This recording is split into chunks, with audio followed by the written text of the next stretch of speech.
This one has been actually, this one's been in the making since I very first started Rave Story TV.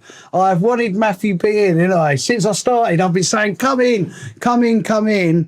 And Matthew lives in Ibiza. We've been trying to make it happen. Mm-hmm. And then last night, we was both at Coco together, or Camden Palace, and he's staying in London for the extra day. So it's a Sunday afternoon right now. We're recording a podcast. How are you feeling, Matt, after last night? I'm feeling good, thank you. And thanks so much for inviting me to do this. I know it's been a long time for us to organise and make it happen, that we're in the same place at the same time. But, you know, I've been really excited about it. Yeah. No, I've wanted to make it happen simply because I'm just fascinated by all of the names that I used to see on the flyers when I was like 14, 15, mm-hmm. and then kind of ending up on like certain promotions and certain venues that you guys all played in a year, 2 years before me. And Matthew B, a name on the first scene on like alongside Ratpack and all that, always fascinated me, the name. What was that like, the early days?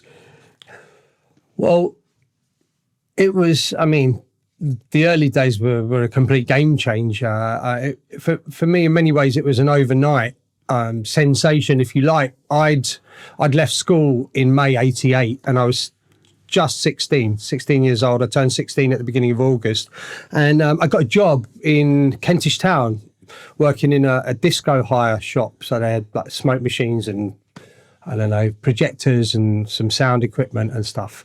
And Everson Allen used to come in, and Robert, who used to do the sound for those guys, used to come in every week to rent bits of equipment for these warehouse parties. And he'd always say, yeah, we're having a warehouse party, come to Ratpack this weekend, come to Ratpack. And he'd invite me to these things. He'd invite us to these things. And, you know, I'd look at them, I think, yeah, I really want to go to one of those. Don't know what it is. Right. I really understand what's going on here, but like, you know, it sounds like fun.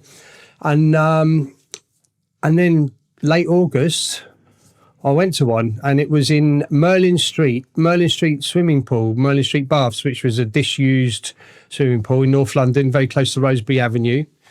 And it was my first proper full-on acid house rave. I'd been to something a year before in South London that I didn't really understand what I was at. I got there early, I smoked a joint, I got paranoid and got on the night bus home on my own, and didn't know what was going on there before it even turned into anything. But that was like 87, and you know, probably I was 15. Wow, because the thing that always fascinates me about your story is like so many people talk about them swimming baths that Ratpack put on, like Joe Labyrinth and people all talk about that. And they was all like 25, 30 years of age. Yeah. Everson would have been, what would Everson have been, 25? He would have been much older than you.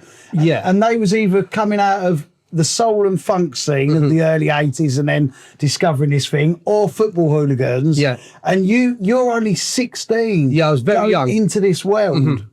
As a DJ especially, but you know, that particular event was the game changer. You know, I went there with my sister and two of my best mates. We got there at midnight. There were people queuing up in silence outside to walk in through this door. And there was security with dogs, like Rottweilers, and ushering people in. It was like £5 to get in, you know, and sort of paid the money, walked through this door, walked through another door, and then down a ladder into the empty swimming pool. And 12 hours later, I came out up the ladder and walked back to King's Cross Station, got a train home to Ealing, where I was living at the time. Got home at like 1:30 in the afternoon. My mum was like, where the bloody hell have you been? And I just looked at her and I said, you don't understand. Yeah. My life just changed. Yeah, basically. Yeah. But I was very young. And my kind of entry into the DJing part of it was quite fun, because I was about 14 and there was an under-16s disco in the basement of a church in West Ealing, very close to where we lived, and close to our youth club. And it was called the Parrot and Palm. Someone had started up this under-16s nightclub. Right. And I went there one night, and the DJ was a guy called Jimmy McLennan, and I'd been at middle school with him from age 8 to 11, but we got separated at school because we were naughty and kept getting in trouble. Hadn't seen him for years until I walked into this under 16s club, and he was the DJ. And I went to his house the next day and he let me have a go of his decks, and that was it. Basically, yeah. Did you pick mixing up easy? Yeah, I did. And when I say easy, I mean, I didn't, I grasped the concept of it. I was playing the drums before I got into DJing. So, really percussion and rhythm was something very passionate to me. And he didn't have Technics. He had Citronic belt drives. So, to mix and to the platters were much more sensitive because of the belt. So, if you touch the record with a heavy hand, it would slow down too much. Or, so it was much trickier to learn to mix on those decks. And you didn't have like a fader for the pitch. You had a little dial.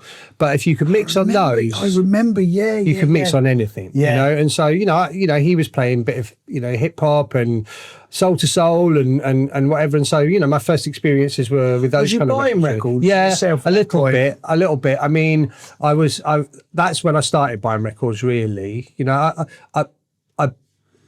was about 11, I bought an electro album. Yeah. And that was my first kind of electro record that really got me into electronic music. And, so I bought what electro was it? It was Electro One. Electro One. Yeah. Had all Ronnie G, Feel the Force on it. Oh, it had such great tracks. It did. I started high school in Ladbroke Grove, and the first week of the first year of high school, age 11, I was in art class and I was sitting next to some kid I'd never met before, and the teacher had asked us to write down what kind of music we liked, and he'd written electro and I didn't know what it was, so I wrote electro.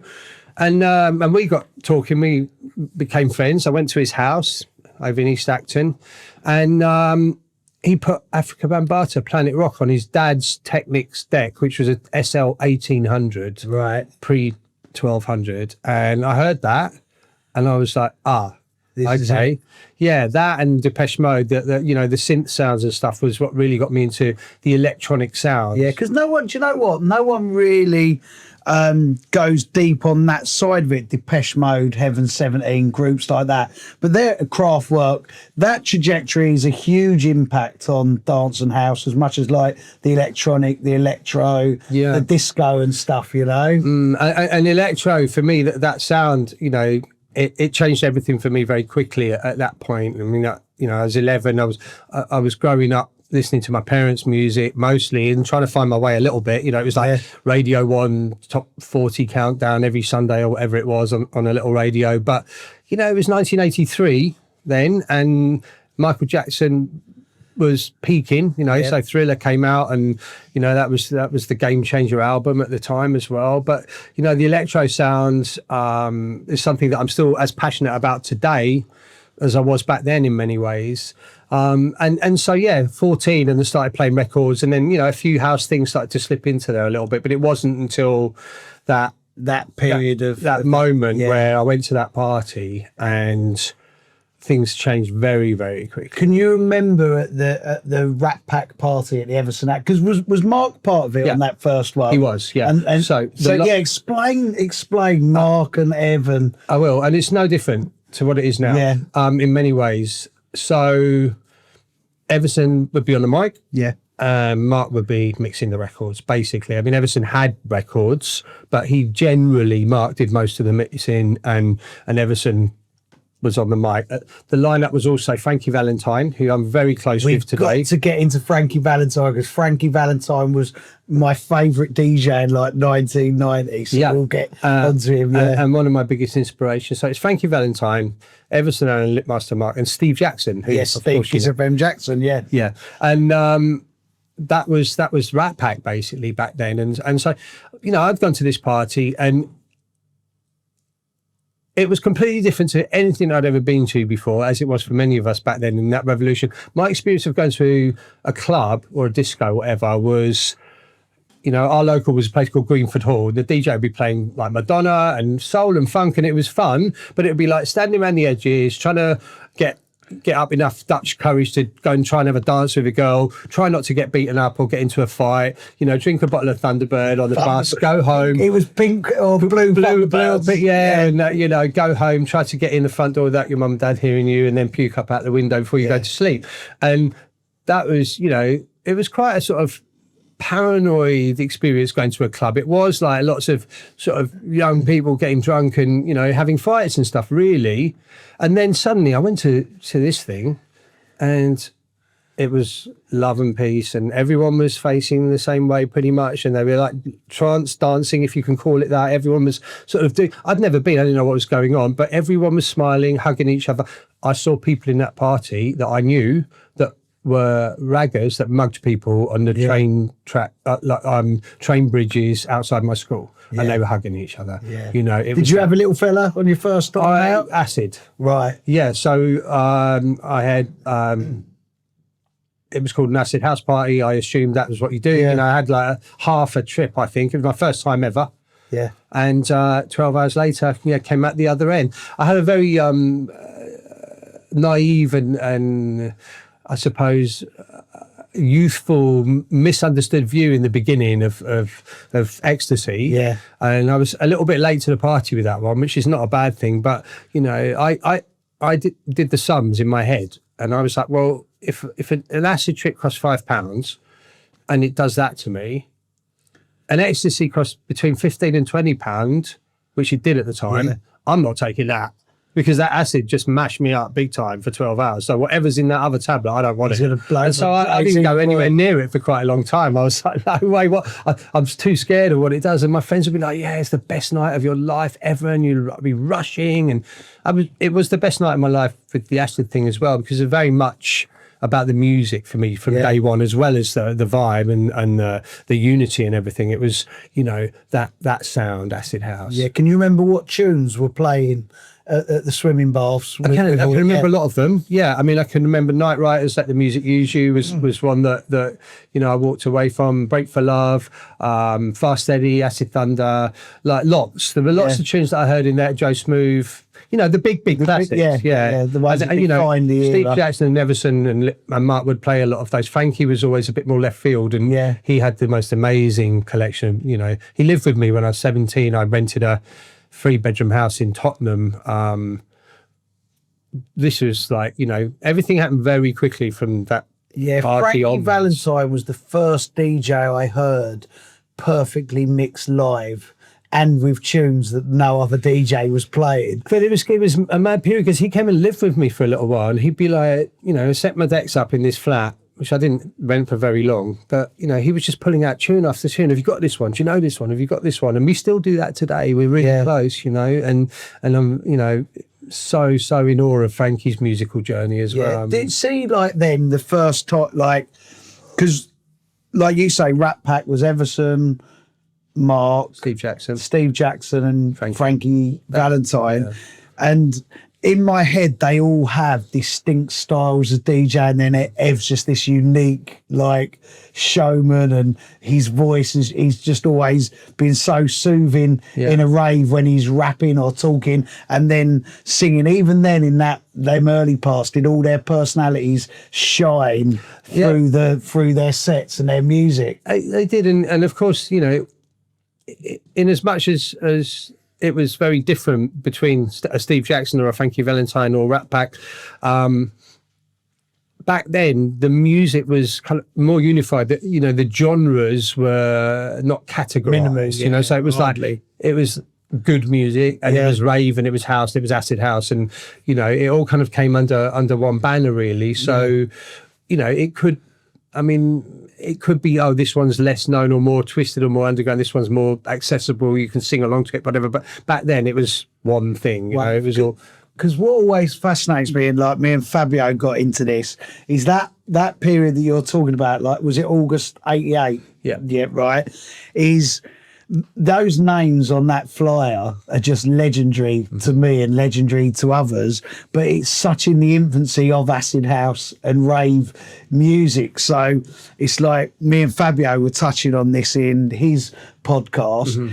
The romanticism is that all these guys are just these they're already experienced and already like got all of this like vibe and what they do, but it's in such the infancy of even them sort of discovering the acid house coming out of the soul scene, or in your case discos and stuff like that, and I think that's what gives it its charm, that it was so organic and so fresh. It was, and of course there was sort of within that there were sub scenes that were in their infancy and at the beginning and developing as well. And so I found it really interesting that Everson said, "Oh, you've got to come to Rage on a Thursday at Heaven. You've got to come to Heaven." And so I was 16. There was no way I thought I was going to get into an actual nightclub at that point. I was like a young looking 16 as well. But he said, "Don't worry, come down there with us." And he took me down there. I think it was December, on one Thursday in December. And we were outside Charing Cross Station with loads of people in suits getting on trains to go home. And then we went down these stairs and around the back of this thing and got to the front of the queue. And they knew him at the door. And I walked in with me. And, I walked into this, something I'd never seen before, and the first thing I saw was someone goofing out on ecstasy with a St John's ambulance person looking at me going, "They're fine, don't worry, it's okay." Yeah. And then I walked into that room, that main room, and the lights, the lasers, and these amazing lights that they had that were hydraulic, that came down from the ceiling, these like robot flowers that opened up and with strobes in them, and it was insane.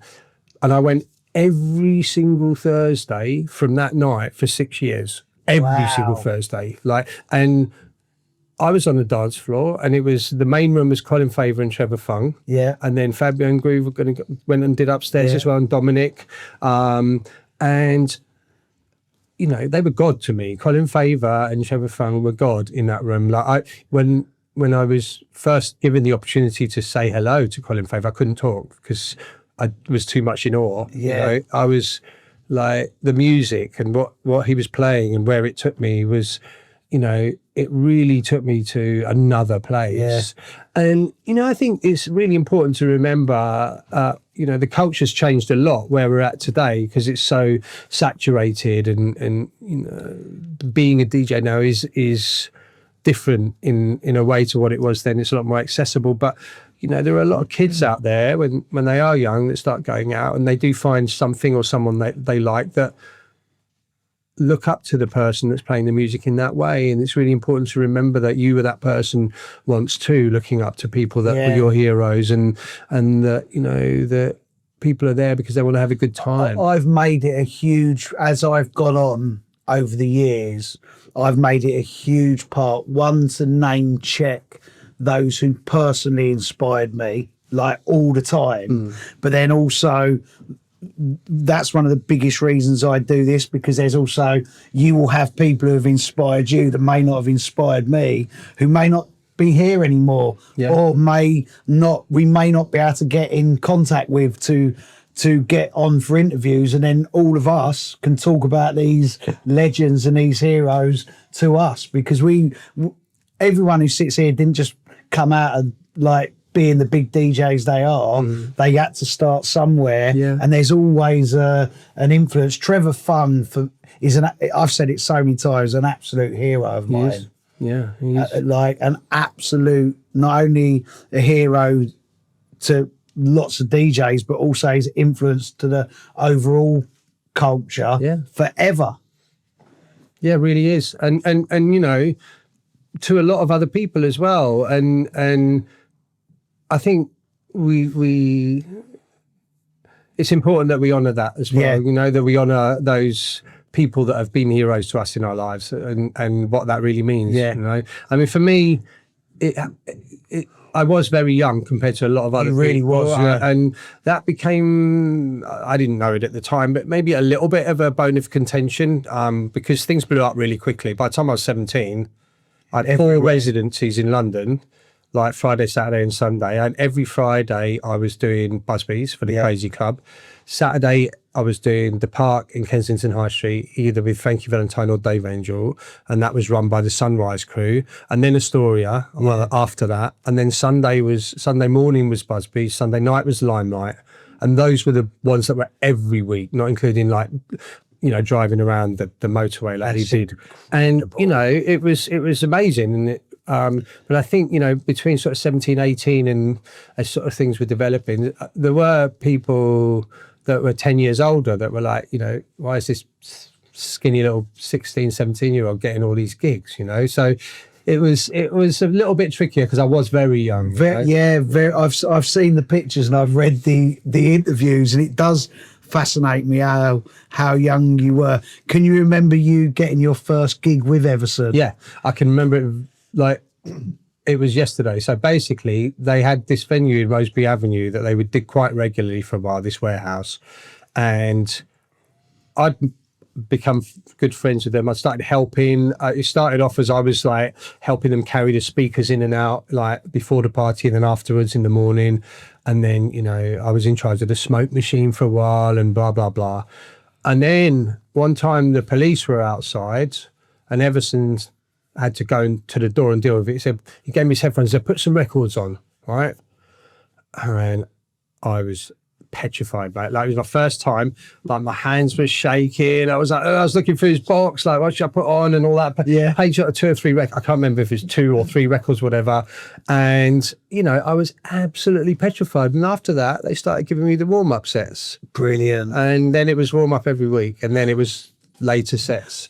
Would you say you become part of the Ratpack in that period with the others? Yeah, I was. And, you know, I had my tracksuit from Haynes with the letters put on it, Matthew B, Ratpack. And, you know, it was all like, it was a big family thing, really. But yeah, I was definitely part of the crew for quite a long time, you know. And can you remember some of the illegal parties that they had and all the different venues? And I do, yeah. I mean, there were some amazing ones. There was some in Stoke Newington. There was one in Stoke Newington, I remember, that was incredible, that Boy George was at. Yeah. You know, that went on till sort of 11, 12 the next day. And when the sun came up in the morning, there were like gaps in the wooden beams on the walls. That was, so the sun was coming through, like through the smoke in the morning. And you sort of see like Boy George dancing in this house party, you know, back then. It was just amazing. And then they did a lot in Hackney Wick, which was back then was completely like derelict, like wasteland basically, and it was the middle of nowhere to get to Hackney Wick. But that's when something shifted for me, because there was another warehouse next door to the one they were doing, I think, and I went to that and I heard Mr. C playing for the first time, and musically the penny dropped for me. Like, I heard something else then that I hadn't heard so far. I'd only heard Everson, Ratpack, and, you know, and then that was like, wow, I like this sound. This is this is something else. This is a bit more deeper, you know. So what was he doing? Choosing the W mixes and B-sides? He was he was playing more slightly, I don't want to say darker, but just alternative house music and acid house music that I hadn't heard yet, and just the way he was mixing and the style and the tune selection. It wasn't the obvious ones, you know. It was something a little bit more left field, I suppose. But yeah, I really got into that, and so, you know, I became a big fan very early on of Richard's sound. Yeah, very unique, very visionary, old Mr. C. Oh yeah, he's responsible for a lot from the early days, you know, and you know, he was, you know, Eddie Richards has many years on him, so Eddie was in some ways Richards' mentor, and but they were doing those first parties as well, and you know, I still love Eddie now, still love his music today. Eddie's someone I want on here. I really want Evil Eddie Richards on here. From Ratpack, where was your next gigs? How did you get your next lot of Two gigs? things happened. One of them was I was at Camden Palace one night at a party on the dance floor, and some big bloke came up to me and went, "Are you Matthew B?" And I went, "Yeah." And he went, Have you ever been on the radio?" And I went, "No." He said, "You want to?" And I went, I'm not sure, I don't know. And he's like, "Yeah, come and see me. I run Sunrise FM." And they gave me a twice a week slot, 8 p.m. to 10 p.m. Tuesdays and Thursdays. You know, and that was, I think I might have even still been 16, maybe just 17. So I started doing the radio, which was, you know, which was really good fun actually, and you know, I really enjoyed it. And so that started to bring in more interest in other gigs. And I'll never forget the first time I went on the radio and I had to get on the mic, and I was like, Matthew B, Summers FM, you know. And then by, you know, after a couple of months, I was like checking the pager and like mixing the records and making a drink or whatever. You know, it became much more second nature. But in the early days, I was so scared, you know. Sunrise was legendary though, mate, when it had Ratpack, Yeah. LSD, Yeah. you, DJ Seduction, Yeah. Funky Flirt. Yeah. They had so many. It was such a bed, wasn't it? Yeah, I think me and Seduction did a 4-deck mixing session on there once on Sunrise. Yeah. Right. Yeah. I still speak to Seduction.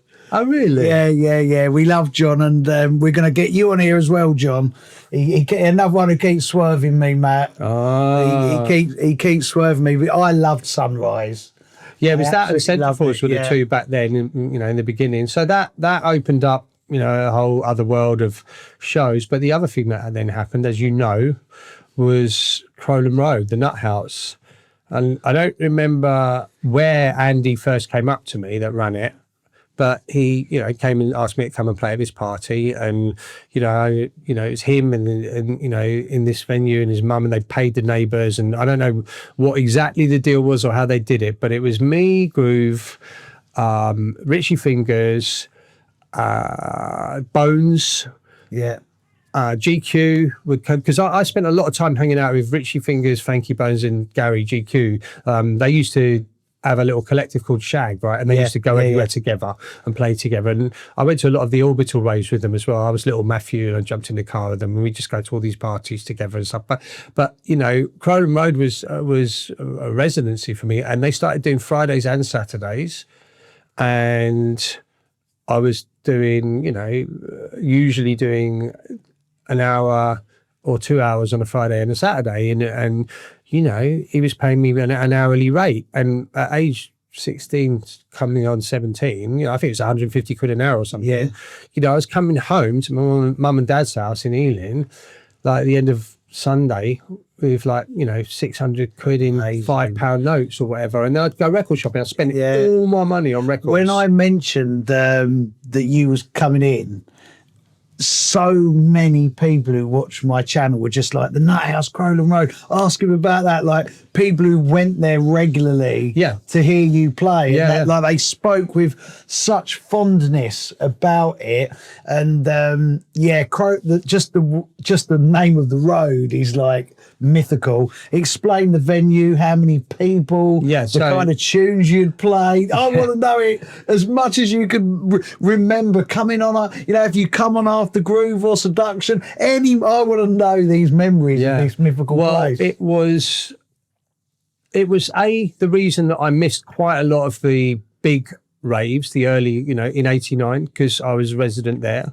And it was also the reason that it was packed was when the big raves got stopped or there were roadblocks or whatever, everyone would come to Crowland Road. They knew that was on, so they'd come there as well. And so it was, you know, it was usually pretty ramo.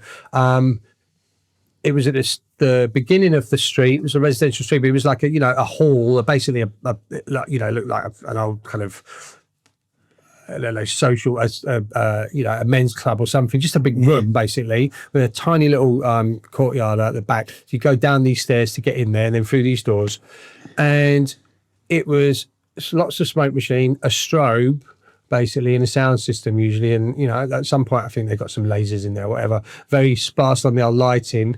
And it was mad. Yeah. It was really mad. And it was a bit edgy as well, you know. It was a little bit, you know, like, you know, it was a bit underground on the dodge side, you know. I mean, you know, there was a point where, you know, okay, you know, the dance floor, it was, you know, lots of people like pilled up and whatever, but, you know, out the back, it was people on crack and whatever, and, you know, a little bit edgy. Yes. But it was... How many people? I'd say between sort of 300 and 800, depending on how many people had turned up, really. But it was a regular, and they were obviously paying people off to be able to put it on. It lasted quite a long time. Yeah, it was a good party, really good party. I mean, I was playing everything from the landlord stuff and whatever to slightly more kind of weird stuff that I've been buying in the record shops as well, because with the residency you could start playing with it a little bit more. Yeah, I love that, because if you got something every week, like you had there, or every Friday and Saturday, you can start breaking music and you can start like developing your style so much more. I think a residency does that for you. And it still does to this day. My most valued gigs are my residencies. I'm in my 10th year of my residency at Pikes in Ibiza, and I do 7 of those in the summer on a Saturday, and I play 4 or 5 hours, and I can it's like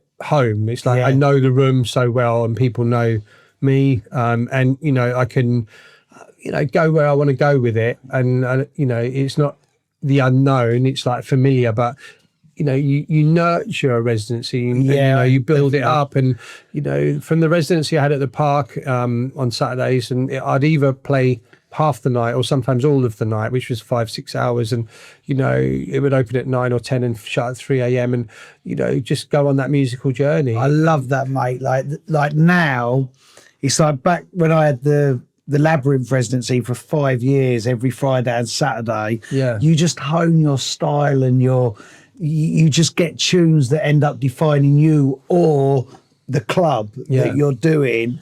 And I think it's a great position to have Pikes for 10 years to be able to do that, because here in the UK, people like me, Ratpack and Pete, we're sort of like up and down the country doing like one-offs every weekend, and like regular gigs for me. There is no weekly clubs, but like where we both played for yesterday, House is a Feeling, they'll have me for every gig, but they'll only be doing 4 or 5 gigs a year. Sure. So it must be nice to have a weekly. It's for me, it's the most important. Well, it's monthly, but like for me, it's that. I mean, the weekly residencies were in London back then, were the ones I mentioned with Busby's, Limelight, Astoria, and the Park. But then 95, the End opened. And I had a residency there every month, at least once a month, from the day it opened to the day it shut, right? And so that was 2009, so it's 14 years that was the residency, you know. And so, and then I've been living in Ibiza.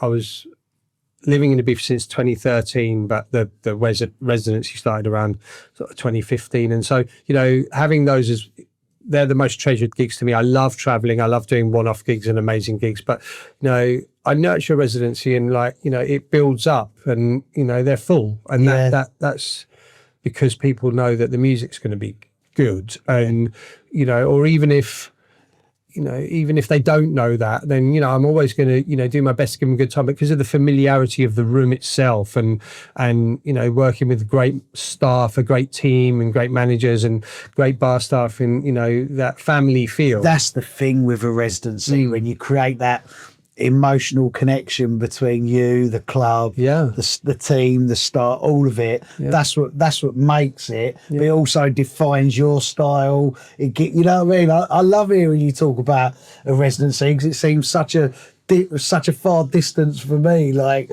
to hear you still have like a regular every year. Well, at least at least it's in the summertime, you know, in Ibiza, and so. That's enough for me right now because I'm deliberately not gigging all the time anymore. You know, I don't want to be on the road the whole time anymore. Right. It's like, I love it still, but I like also having my feet on the ground and having some time away from it. So before we go back to 89, my daughter went to Ibiza this year.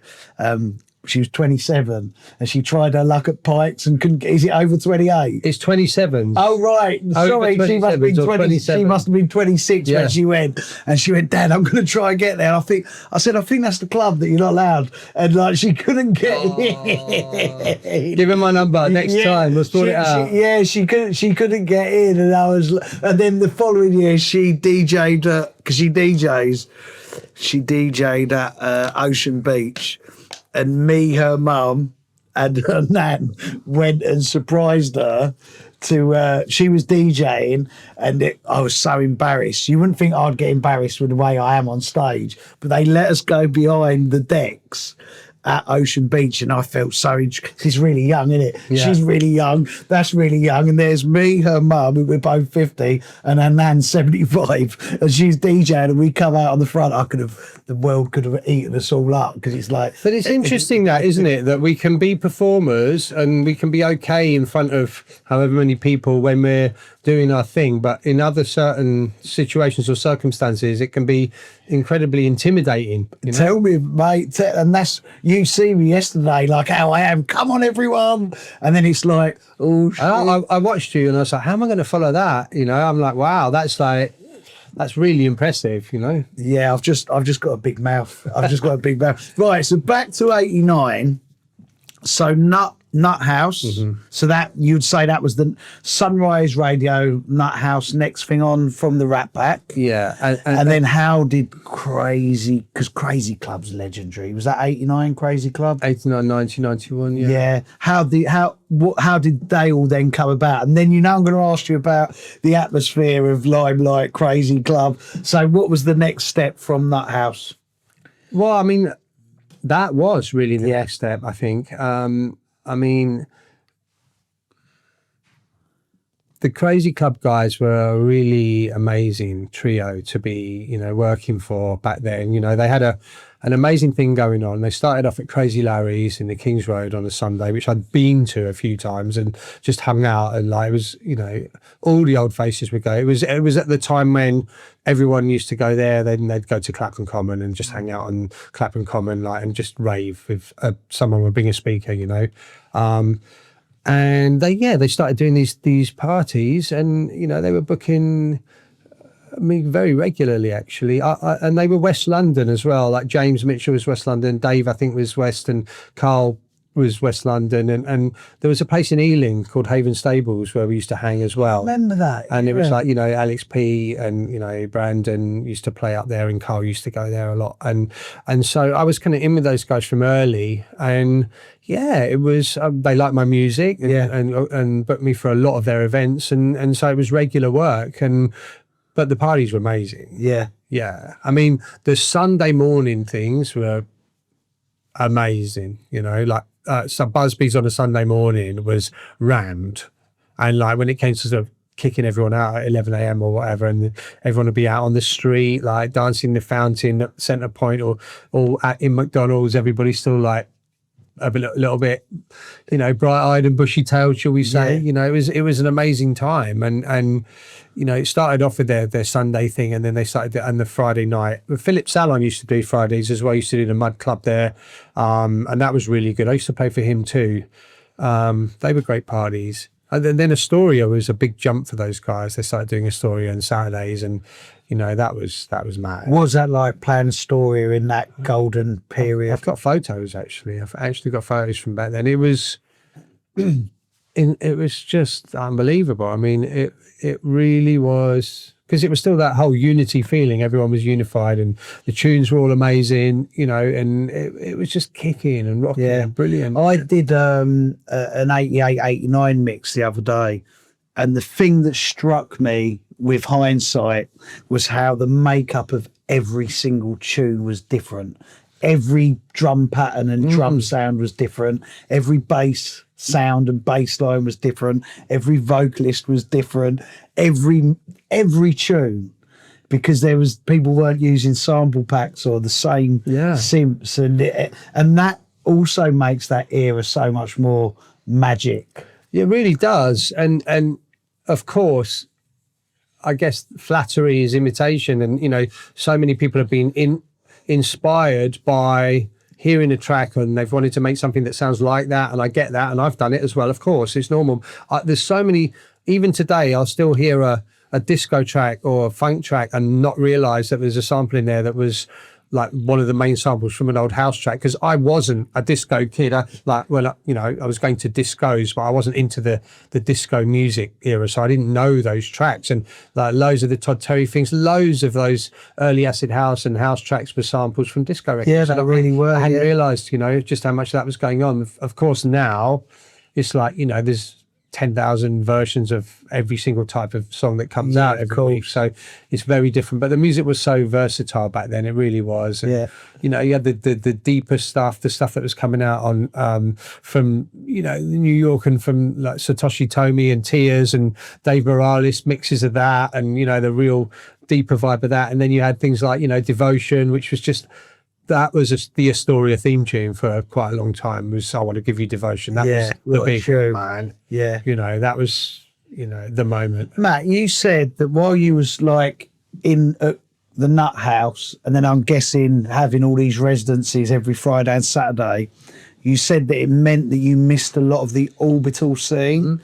But something that always fascinates me is park up the orbital scene, and it's always been like Ratpack that fascinate me more, and Labyrinth that fascinate me more, and what you and Frankie Valentine did that fascinated me more, because I always felt that it felt more underground. People talking about Crowland Road, Nuthouse, or Labyrinth 2000 AD, or Ibiza 2000 AD, or Ratpack having these parties in swimming pools. There was, I don't know, there was just, I as a DJ coming through a year after you guys in 1990 at the Labyrinth, that was my inspiration more than like, I was in awe of the orbital thing and these bigger things, but I just felt more drawn to like what you guys were part of, and hearing you say, like that was probably why I missed out on the orbital scene, because you had all these residencies. But I think that's actually a blessing to the overall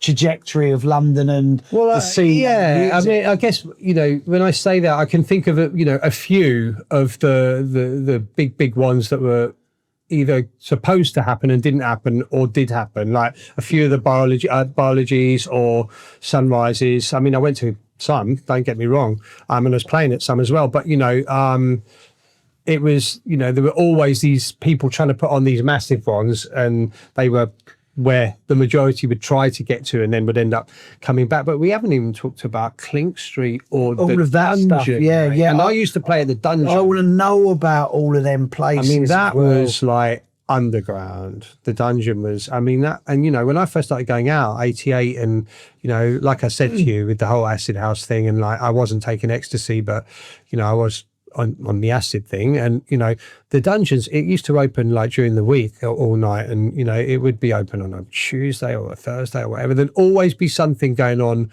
every night somewhere, every night and day. But Dungeons was dark, damp. There would be like water dripping from the ceiling. You'd go into one arch and there would just be smoke. You couldn't see anything. There'd be like 3 or 4 people like dancing like just for hours, and then, you know, sometimes it'd be busier, sometimes it'd be quieter. It was proper acid house warehouse party like vibes. It was mad. Yeah, LSD had some mad stories about Dungeons, Mr. C as well. And I played there with Mr. C, and I played that's before I knew him, but we've done it on the same lineup a few times, and with Roy, with LSD, you know, more times with Roy actually, when I think about it back then. Dungeons got really rough about 2 years in, especially when they were doing the courtyard thing in the mornings. It got a little bit like quite a few of these things, they did get quite rough. Yeah. Clink Street.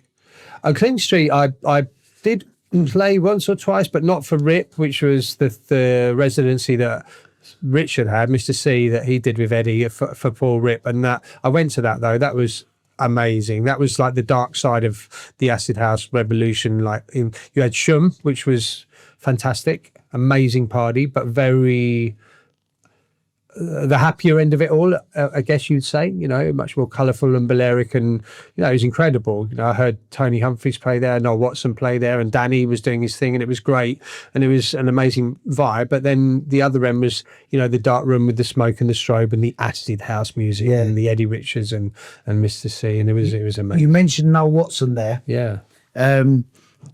When his name gets mentioned, or when you look back in the trajectory of it all, they were very, very early in house in London, wasn't they? Yeah. Like pre-Shoom, pre all of like the acid house mythology. Yeah. What are your memories of him DJing? I mean, I heard him play one night. Danny had to fly off to Ibiza when it was Shoom was at the park every Wednesday night, and he'd asked Noel to fill in for him, and he smashed it. He was playing things like Richie Rich, my DJ Pump It Up. Oh, what a tune, my DJ Pump It, yeah, Richie Rich. And I was just like, wow, who are you? Yeah. You know, and Noel was his. He was based around the corner from where my recording studios were in Labbot Grove in Barby Road. So I used to see quite a lot of him back in the day, and his brother. Yeah. Yeah, they're more legendary names on flyers from that. Where did you used to buy your records? When did you I used to bought go? our records at Bluebird. Yeah. Bluebird on Berwick Street, and Lewis, who was the manager, became he was the first person I ever made a record with. We made a record in 1990 on Desire, which was the label Double Trouble were on at the time. Yeah. And so I went to Bluebird, Black Market, Red Records, City Sounds. I used to go to Jazzy M Shop down in the Kings Road. And then it was, you know, all over the West End. It was Tag Records. It was Tracks on Green Street, which got loads of amazing like Italo house stuff that you couldn't get anywhere else. Yeah, I mean, Reckless, all over. You spend a lot on records. And Swag in Croydon, but that was a bit later. I used to go there a lot. Yeah. Yeah. What a great time to buy records, mate.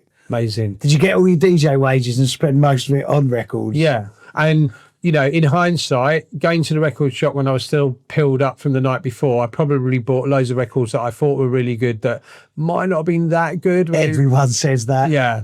I did get rid of a lot of them. But yeah, I bought a lot of records. Your first tune on Desire, I think Jolly Roger, which was Eve Leddy Richards, he had a track on same label Desire at the same time that you had yours. So yeah, it was called A Rhythm to Mate You, and it sampled Tubular Bells by Mike Oldfield. It wasn't a big, I mean, they sold loads of copies, but it wasn't like a big tune. It wasn't like an instant classic like you had like what's his name, Mickey Finn put out a Boombox, and that just blew up, didn't it? It was Focus, first track ever. It was like, wow.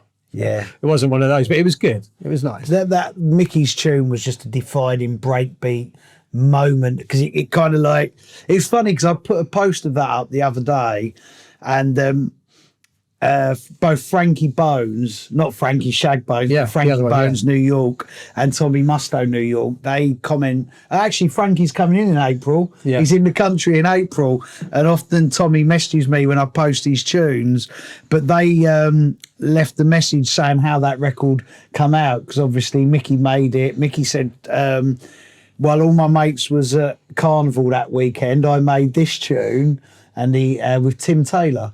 Okay. And then Tommy and Frankie released it from America and to come back into England. Yeah. There was just, it always felt very Bones Breaksy, but like the follow on, but incredibly English whilst looking and feeling like it had been sent over. Well, that was it, and it was such a big deal to get something, or it felt like it back then, like to have your track as an import, a US import, because obviously you got all the shipments would come in from the States and they'd be shrink wrapped, and you'd have to break them open. It'd be like, oh, you know, so and it, you know, it was a mad time. You know, 2 or 3 new Strictly Rhythms every week, new grooves. You know.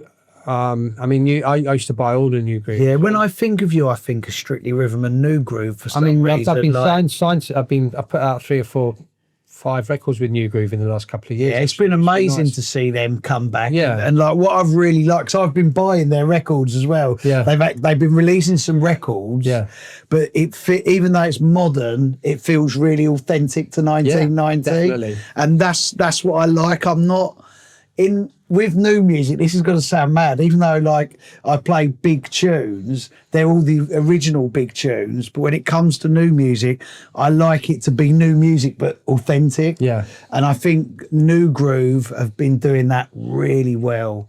I think so too. I think so too. And you know, some of the tracks that came out on that label were so diverse back then as house music. You know, I mean, Strictly and New Groove were the 2 biggest ones back then. Amazing. But you know, some stuff would come out of New Groove that was so left field and weird and jazzy and breaky. Oh, mate. Yeah. Song of the Siren on New. I remixed that for them. That's probably one of my favourite edits actually that I've done in a long time. Song of the Siren, absolute. Well, I was with Crabio last year. We did this crazy rave in Colchester, right? And Fabio and Groove were playing, and Chalky was up there. And Oh, Chalky said hello, by the way, on the way to the studio, because he host for you yesterday.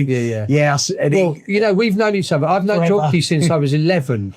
Wow. Yeah. I've known him longer than anyone. I've known him since 83. Wow. Yeah, because he used to be outside the chip shop by my school gates, like when I was like coming out of school, you know. Yeah. So yeah, I've known him for. I love Chalky. When he phoned me this morning, I said I'm on the way to the studio. What, on a Sunday? I said, yeah, with Matt. And he said, I'll say hello to him. Yeah. I never knew that. Yeah. No, we go way back, and I can tell you some really funny stories about him and Labyrinth and Four Aces and me and MCing and me.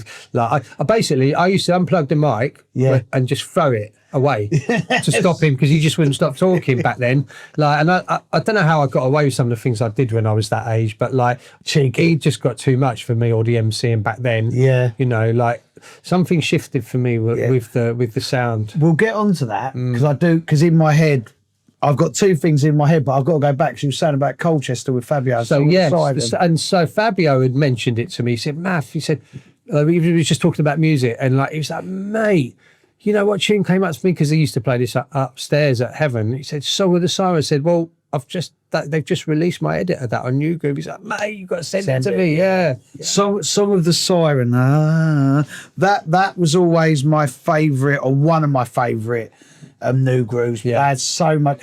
Bobby Condas, mate. I played that last night. Did you play it last night after me? Bobby Condas, Strictly Rhythm, Underground Solution, Love Dancing. Oh, mate. You got me love Roger dancing. Sanchez. Oh, mate. That tune. I even called one of my events Love Dancing. What else did I love? Oh, there was just some amazing records on Strictly Rhythm, because they had some great breakbeat stuff like Rhythm Warfare, Two Notches. Yeah. They had some great stuff. Right.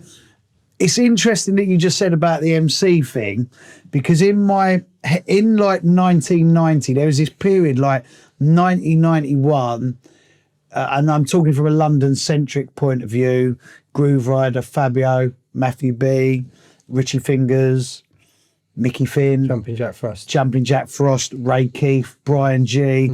There was just these names, these names that just sum up all, like the Astoria, the Rages, the Camden Palette, like all of these things, right?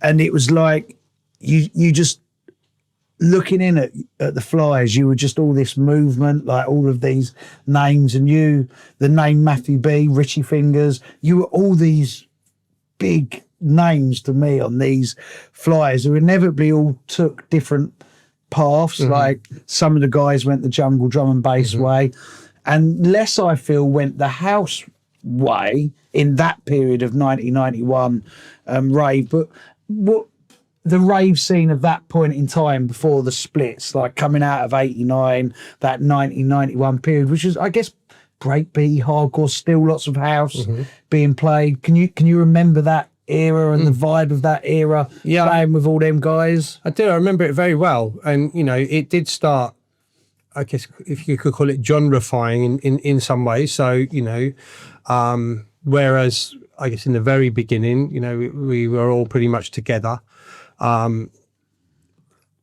When, you know, drum and bass is drum and bass, but, you know, the early days before that was even a name, you know, in the early days of jungle, and jungle was coming out of the hardcore scene, the rave scene, and I was, you know, I had another regular residency at Roast, right? A Roast was, I'd play regularly, and it was Moose would be an MCing, and it was Young Ed, and it was Frost, and it was Groove, and it was myself, and Chalky would do some MCing sometimes. And when it was at Turnbills, it was really wicked. It was amazing, right? And then it moved to Linford Studios, right? And it got quite gangster there at one point. Like, I mean, like, you know, if you stood on someone's toe, you needed to be careful, right? It was quite rough, right? And I was DJing, and, you know, I played there, you know, a few times, and I was DJing, and I had, the MC was telling me to stop the music and rewind the record, and it was, you know, it was that, you know. The vibe. you know, rewind, and all this stuff. And, you know, I'm just like, you know, this little white kid that's like, you know, and that's not really part of that old reggae sound system culture thing where that was a thing anyway. And you know, and I was getting like, you know, it was always like angry commands to do what you're told and you stop the music now and all this, right? And it didn't feel like what I'd grown into, which was acid house, mixing house records together and breakbeat and whatever, and just letting it flow. And, you know, it felt like a very different scene. And I said to Groove, I said, you know what, I'm not, you know, this isn't, I'm not feeling this anymore. And he said, no, you're not listening to the music. I said, I'm listening to music, but I'm not connecting with this audience. When I started going out, it was love and peace. Everyone was hugging each other. It was smiles. This is, you're walking through the crowd, and if you knock someone's drink over, you're probably going to get stabbed, right? Yeah. And like, that's not what I got into this kind of thing for. And that day, I left and never came back to that scene. What year would you say that was? 91, 90, early 92, maybe. Early, because that's interesting, because like in that period, I was buying all the hardcore. We wouldn't have necessarily called like a lot of stuff that was coming through jungle or drum and bass then, but it was starting to come through and you could hear it. And then there was so much amazing house, and like I would go and buy it all. Like I'd be fascinated with it all, and you could see the distinct changes coming. And with the Labyrinth, what ended up happening there was the main, where it used to, the Four Aces, we used to be all in the whole, our music would just play in the whole building. In that period, when the distinct change come from like, there's the hardcore into jungle, the main room would be hardcore and jungle, and then the house moved so far away from that they moved it downstairs and the house become its own thing. Yeah. And I was drawn to the hardcore and the jungle and that might have been my age, because I'm like a few years younger than you. So that makes me even younger than the others I was playing with. But I like the hardcore. I like that energy, but then I still love the house. So I'd go downstairs and play. Can you remember where you then started going to DJing? I completely remember, because it was a really difficult period, because I was in no man's land for a while of people not knowing what I played anymore. And I'll explain that a little bit more, because it wasn't just about the music for me, because I like the music. It was the vibe of the crowd that I hadn't, like, this isn't where I want to be. And parallel to that, I was still going to Mr. C, was putting on these parties with Nathan Coles from Wiggle that were called Release the Groove, right? You said about this. And the music they were playing was underground, deep house and underground garage, not speed garage, not London garage, but like sort of deep New York garage. So good vocal, deep underground house. And it was still that acid house, loved that vibe. And it was that, I loved it, and it was the vibe, the people. And I also started going to ministry, not to DJ, but just to go listen to music. I was listening to Todd Terry and Tony Humphries and whatever, and like the New York house DJs, and was just really enjoying that for a while. And so, you know, I was just focusing on, at that point, more playing the kind of deep house, underground vibes, garage. And Richard started booking me at his parties, like quite early on as well. And, you know, we were very tight for a very long time from early on. You know, could talk about that for hours. But what then became jungle, which I could have grown with, I was, you know, playing every of those. You was well positioned. Yeah, you was well positioned. Yeah, it wasn't my scene, and you know, for me, you know, it was like more than just about the music. It was about, you know, there was an atmosphere you wanted to create. It was just different, and there was something else that was, I guess, turning me on more as well. And it didn't end there, because I'm really into techno as well. Yeah. Right now, you know, like I started playing it SW1. Yeah, with Andy Weatherall, Carl Cox, and like, you know, they were booking me and Dave Clark, and you know, I was playing more of the kind of rave, but techno end of it as well. So it was away from the sort of jungle, hardcore, piano stuff, but still banging it out, you know. And you know, and I like that stuff still. So the genre defining side of it was complicated for a while. It was complicated for everyone. And do you know what I love about this is, like, if I have Fabio or Ray or Nicky Black Market or LSD, most people who sit here went the jungle, drum and bass, or in certain other DJs' cases, whether that's Vibes, Dougal, etc., they went a far more hardcore way.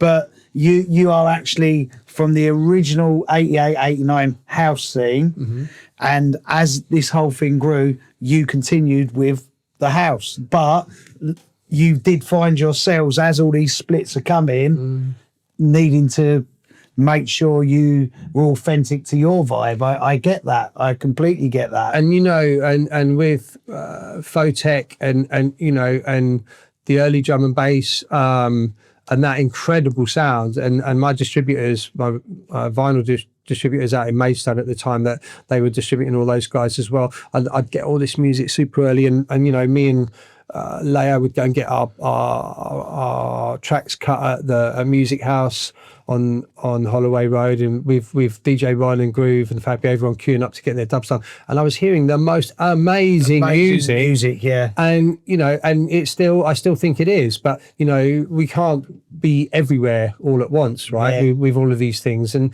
you know, so musically, it's been quite a diverse journey, because my label, one of my labels, Plank Records, has been breaks, but like 95% breaks. There's a couple of 4/4 things on there over the years, but really experimental breaks. And so I really pushed that sound as well from like 94, 95. Well, some of that break stuff is so reminiscent of 90 and 91. It has such a feeling. Before we get on further with music, in that 1991, you'd have been playing at Raindance and big raves as well.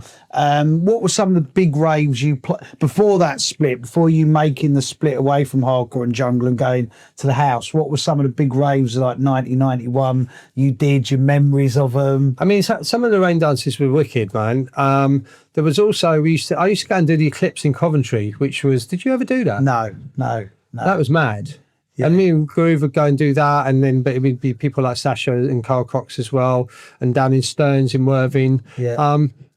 Weekend World, which was Tarquin, which was part of the biology lot. That was the first time I really got talking to Mr. C. That was one that I ended up doing. It went on, but the police roadblocks did get in the way a little bit.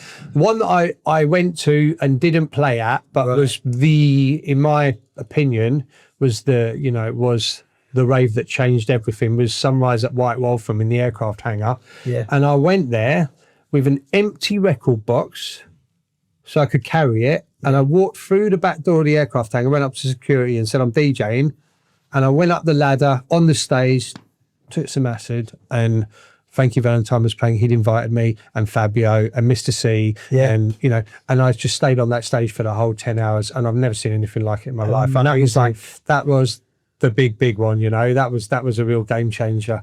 I missed Energy. I can't remember the name of some of the, I mean, I'd have to dig out all the old flyers, some of the ones that I did. You keep them all, your fly? I've got some. My sister's probably got a lot somewhere. They're around somewhere, you know. It's sad to think that certain things have got lost over the years, but I did have them all up on my bedroom wall in Ealing, because I remember when I got in trouble with the police once, they came into my room and they're like, you know, looking at all this stuff, a Ratpack, Trip City, what's a trip? And I'm like, then you fall over, isn't it, mate? What did you get in trouble for? You got to tell us. Where should I start? Come on. Okay,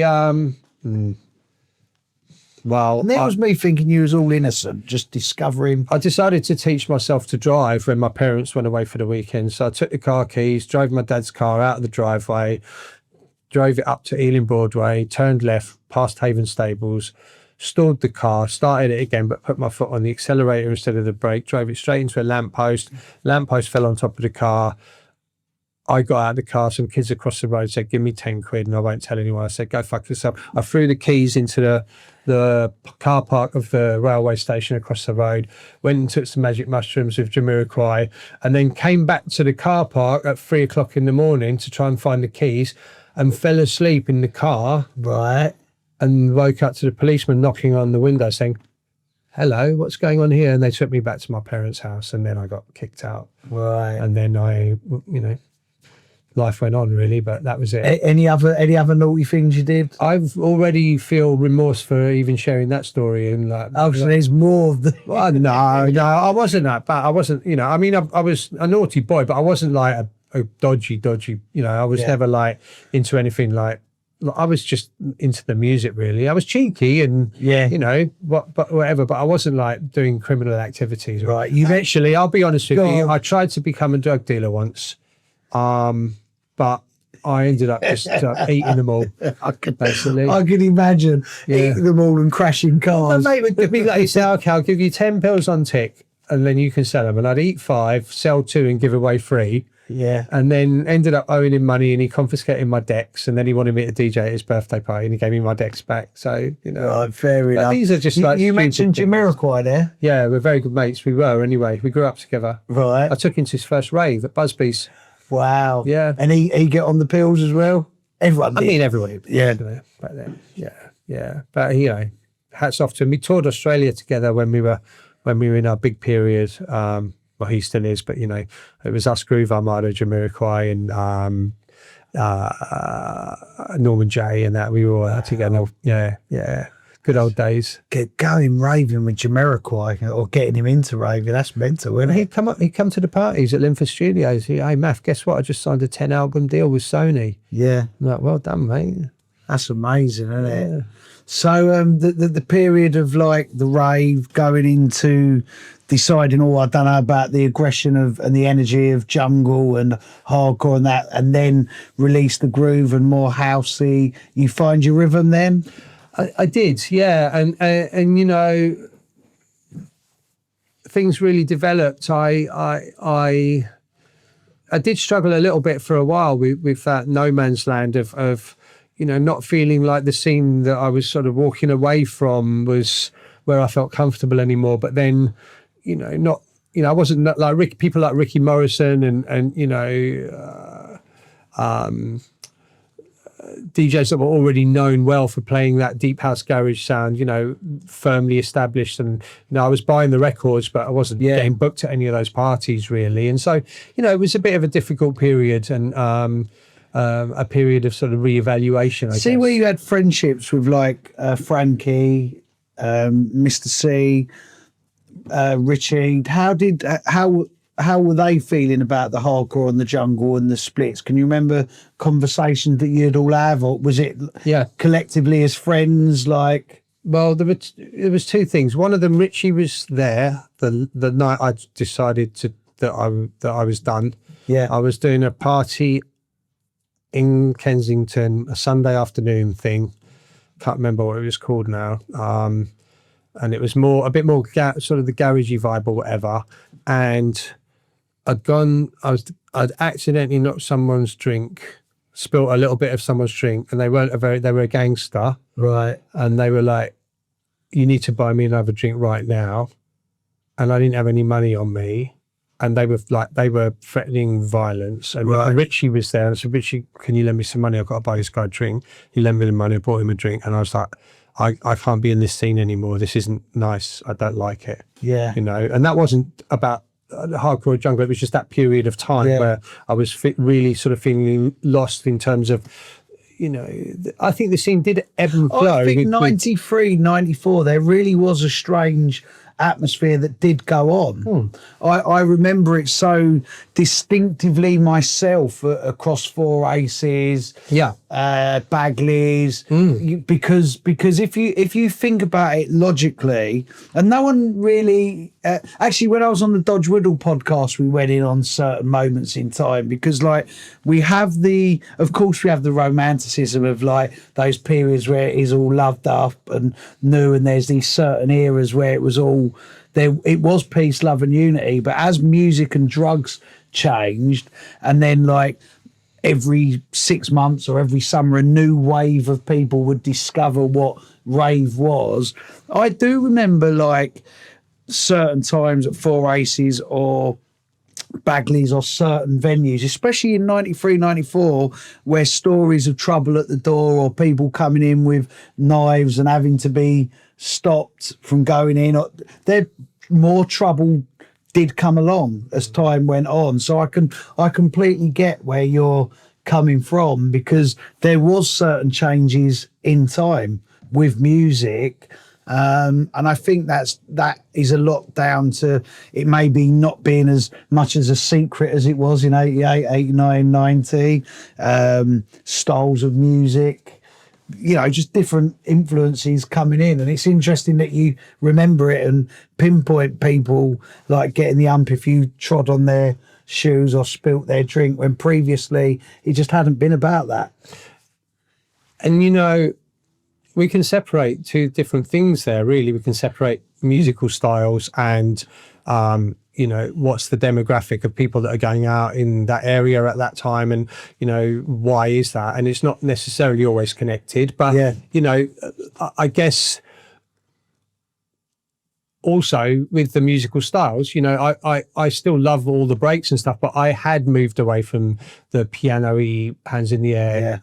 Yeah. It had started to become a little bit more of a sort of carbon copy of itself very early with the rave tracks. Like, once you got past the big ones of 91, 99, it started to become a very similar thing, to at least to my ears. And, I wasn't really into that.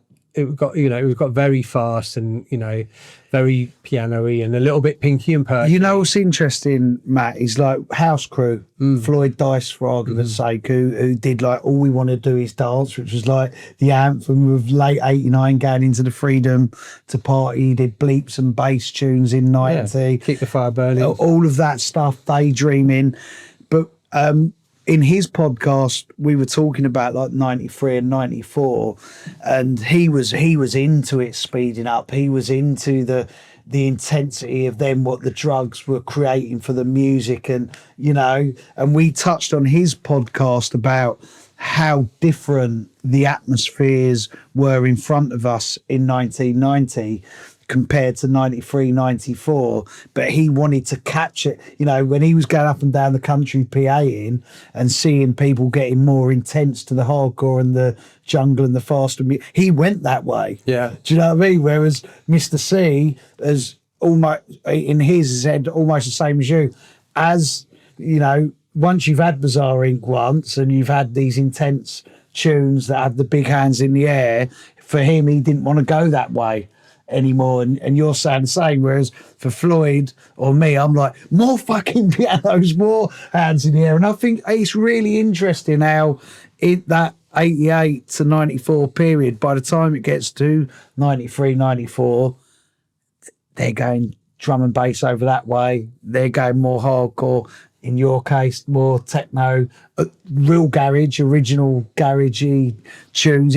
The splits are just so evident for everyone, and it's all built on someone's vibe or authenticity that they felt throughout that original golden period. Full circle, with years of experience and hearing so much music, I break it down now to, for me, it's either good or bad. I agree. And even me saying it's bad doesn't mean it is bad. I mean, it probably is, but someone might like it, and just because I don't like it doesn't necessarily mean it's bad. But for me, when there's only good music or bad music, I try and play good music, and not everyone's going to like it, but hopefully most people will. And especially if they're willing to go on the journey with me and not be only like in a venue waiting to hear their favorite tune, or like wanting to hear something they know, but just wanting to go on the journey. And then it can be about the journey itself rather than just being this year I'm doing loads of 2, 4 and 6 hour sets,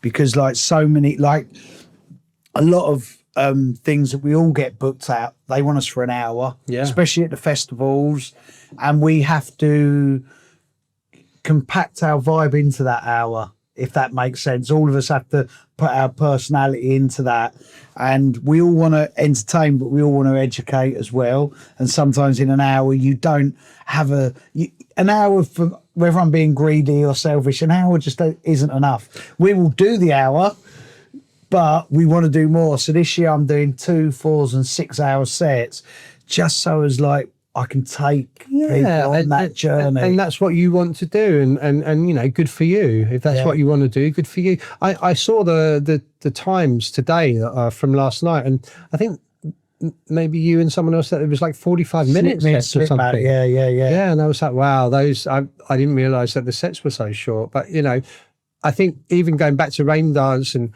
you know, Raindance, I enjoyed it, but it felt already at that point that it had become about who can play the biggest tunes in the hour that they've got, because they'd have 10 DJs on the lineup, and it would be, you know, it'd be like Slip Matt and Lime and me and Face, and you know, and it would just be like everyone just trying to drop the biggest tunes in the space of an hour. I completely get it. Like I am a rave DJ at heart. Like I take the rave with me. I do exactly the same now as I did in 1990 and 91 at the Four Aces on the mic. Come on, everyone. But, and I think it's the residency thing that we touched on earlier, longer sets, being able to get into the crowd, entertain them, educate them, all those different things. And I think you need longer to do that. Well, I loved what you did and last night, and you know, there is a place in this world for that, a big place for it. But, you know, Carl Cox, who's biggest DJ really, most you know, he will play 4 or 5 hours and be on the mic and play, you know, rave-ish techno and tech house, and he does it amazingly, you know. But, you know, when you do only have an hour, I get what you're doing, and I think that it's great to do that. I mean, I would, you know, it makes me have to play a certain way, but I only do those parties maybe once a year. They're not really but you come, you know what the authenticity is, you know what has to be done, you know, and you get it. But yeah, it is interesting. Like, as DJs, we want to bloody DJ, don't we? Like whether we're put in a corner where no one can see us, which I love, or if we're up on a stage where everyone can see us, which I love. There's just so many different aspects of what we all do.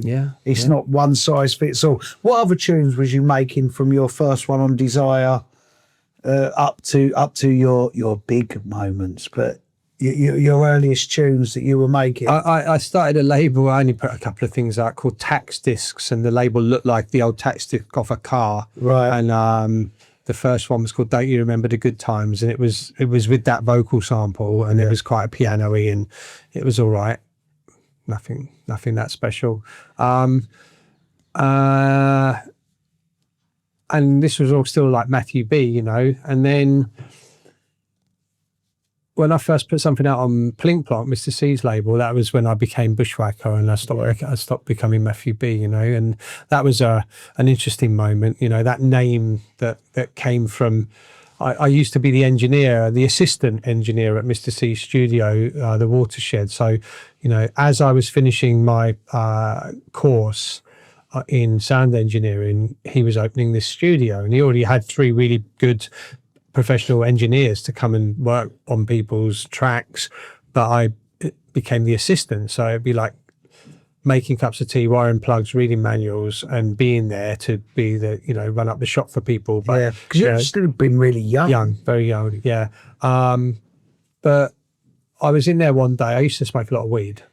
I was in there one day with Paul, who was his A&R from the label Plink Plonk, and it was like 2 in the morning. I was like making a joint, and he just looked at me and laughed. He went, "You're the Bushwacka, man." Oh, we now know. And that's where the name came from, and then that became my artist name and DJ name. Right. Yeah. Bushwacka. Yeah. That's where Matthew Bushwacka B. I used to smoke a lot of weed, skunk weed back then. I mean, my mate, I didn't know he was growing it, and one day he showed me, just opened the door to this house that I thought he was living in it, and took me upstairs and opened this room, and I was like, wow, okay. And then, you know, so I had a bunch of this skunk weed, and I was taking it to college with me when I was doing my engineering course, and then at Mr. C's studio and that, and, you know, everyone was smoking. Because how old would you have been, 23? Yeah, around my son was born, I was 21 when I had my son, and so I was like 21, 22 back then when I was working there.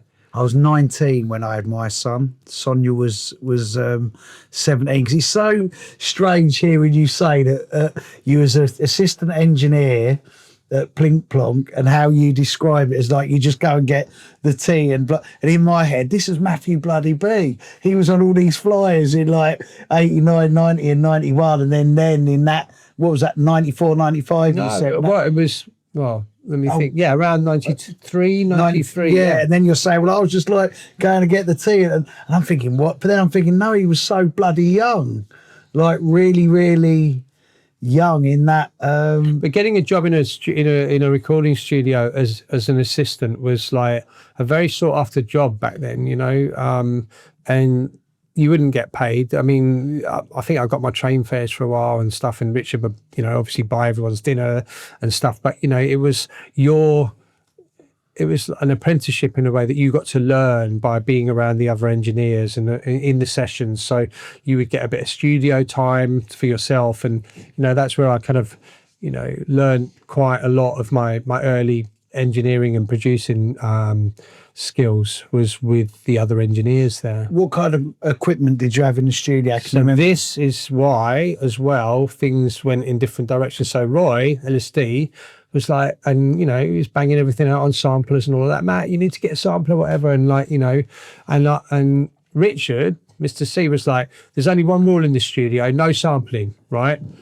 We're going to make everything with synths, and like, okay, they had an Akai sampler for like drum sounds or whatever, but, you know, we're not like sampling loops of other people's records. We're making everything from scratch, and right. We're really, I mean, he went, you know, proper underground, but, you know, this is the way it is. Because he was, I think part of it was that's what he loves, but also it was like he was in the Shaman and doing the very commercial end of things as well. So this was, you know, Plink Plonk was him and Paul Rip, who used to run Clink Street, and it was very, very experimental underground music, amazing. But, you know, it was generally frowned upon for anything to be recognizable. Everything would be fresh and new. So my, you know, learnings were on a lot of analog synths and an analog desk, and not really with samples in that way. I mean, I got bang into sampling, and obviously with a lot of the music I made with Layo and stuff, I was still doing that. But my original sort of training was much more around, you know, experimental using samplers. So, you know, at one point I was like working like 80 hours a week in his studio, and then coming home and like going off to do the gigs and trying to learn how to use my sampler at home. And, you know, I just never used to sleep. I just was learning all the time. Yeah, again, it's even more of the distinct split between the house, the techno, the hardcore, the jungle. Roy saying up the sample based, you guys wanting to be more synth based. It fascinates me, mate. Like just the different directions everyone takes creatively and musically. So what equipment, what keyboards, what desk? In Richard's studio, there's a soundtracks desk, 48 channel desk. 48 channels. Yeah, and you know, he had the Jupiter, he had a JX3P, he had the Akai sampler, he had a lot of really cool compressors and gates and Roland reverb and 3D delay effects units. He had this amazing Oberheim 4-voice analog synth. Some really cool bits, man. And you learned to use it all? Yeah, all of it, yeah. Amazing. Yeah. I grew up on EMU samplers. I didn't go the Akai route, so I went EMU and have never owned. I've got an MPC, but I never went the Akai route really, other than using the one in Richard's studio. Right. So, and did you have loads of gigs at that time? Because you said Release the Groove, after the hardcore and the jungle events like Release the Groove, you found yourself in the Plink Plonk studios. Did you have lots of gigs around that same time? I mean, yeah, 90, I was still doing lots. 93, 94 was, you know, a little bit more studio learning, me wanting to really focus on, you know, perhaps that being the focus, and it took a lot of my energy at the time. But yeah, gigs were, you know, there was a period where not that much happened for about a year, and then suddenly it was really busy again, you know? Yeah. And what kind of places, what kind of events, what kind of countries? Because you said about the end opening. So your next phase is Matthew Bushwacka B, I guess. There's Bushwacka and then Layo Bushwacka. You know, I met Layo in Mr. C's studio. I engineered for a session for him and one of his friends, and we became good friends very quickly. Personalities matched very well in that vibe, and so we started working together, making some music, and you know that, as you know, turned into then us releasing our first album, and then things went kind of parabolic. Yeah, I want to know about all that stuff. Yeah, I want to know about the big hits and the. Because you did the Michael Jackson. Did you do the Michael Jackson one as well? I did that, at the same time as the Layo Bushwacka stuff was really kicking off. Yeah. So yes, they were, because they were both like, I remember the Michael Jackson track edit was so massive, wasn't it? But then there was the Layo and Bushwacka name. Love Story. The Love Story was just well, yeah. What were they, late 90s or early noughties? Early noughties was the big moment with that. It was like 2001. Right.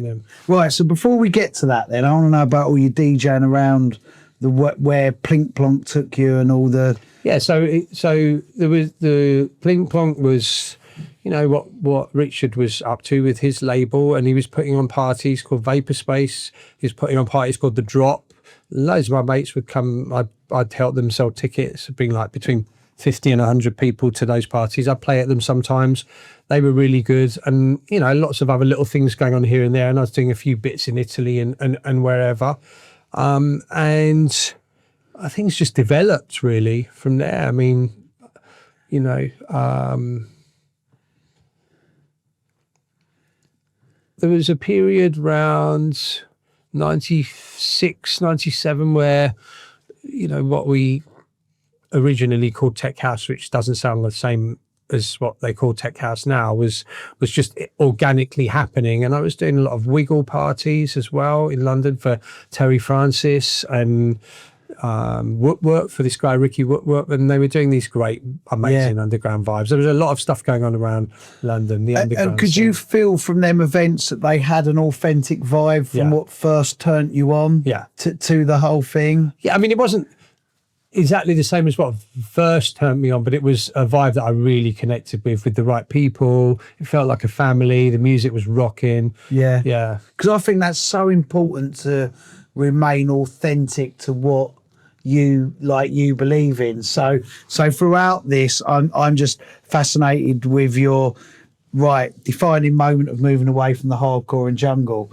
It's pretty defining for me that like your friends who went hardcore and jungle, they're using one set of equipment, but you and Richard are choosing to use other equipment. And I think it's so important to be authentic to yourself. And then that's what interests me about, like, in that period of the late 90s, you're still finding parties and events that remind you or have that thing that turns you on, in the same way that your jungle drum and bass friends would find their futurism and what it is that they want to do. And I think it's incredible, because everyone talks about the splits of 93, 94, but I think it's also really interesting where those defining people went after those splits. And I find it fascinating, like, hearing you talk about tech house and that stuff you did, and it reminds you of that. It finds vibes in you from previously, Very much so. And I'm really passionate about early Detroit techno, like, and especially the Carl Craig sound, and I'd buy all the underground resistance music, and for me that was a specific sound that, like, and Kevin Saunderson, that I loved so much and still do to this day, and so being very passionate about that, but being loving my breakbeat, loving the electro, loving the underground house vibes, but also loving the original rave stuff as well. So like, I kind of loved all of it, really. You were still ravey after me last night. Of course. I felt the rave. Yeah, man. When you and I think with hindsight, and when you've done it for so long, you channel, you know exactly. You can go to them moments of like, digging in, you're in a Detroit, or you're in a Astoria or a crazy club. You know, when you've done it as long as you have, you know, don't you? You just know what has to be done. The name was in you know, the name of the party says it all really. Yesterday, house is a feeling, and you know, they used to say house is it, or they say house is a feeling, techno's a groove, you know, and it's like, but it is a feeling. And so for me, you know, if I went on after you and didn't play ravey, I'm not really sure what would have happened, you know. So, but I still love all of it. Yeah. Just not all of it all the time. All of the, you know. Hey Matt, you know, like that era of 88, 89, the struggle will continue. We love this. No one's going to stop this music. The peace and love of the music, the atmosphere, the undergroundness.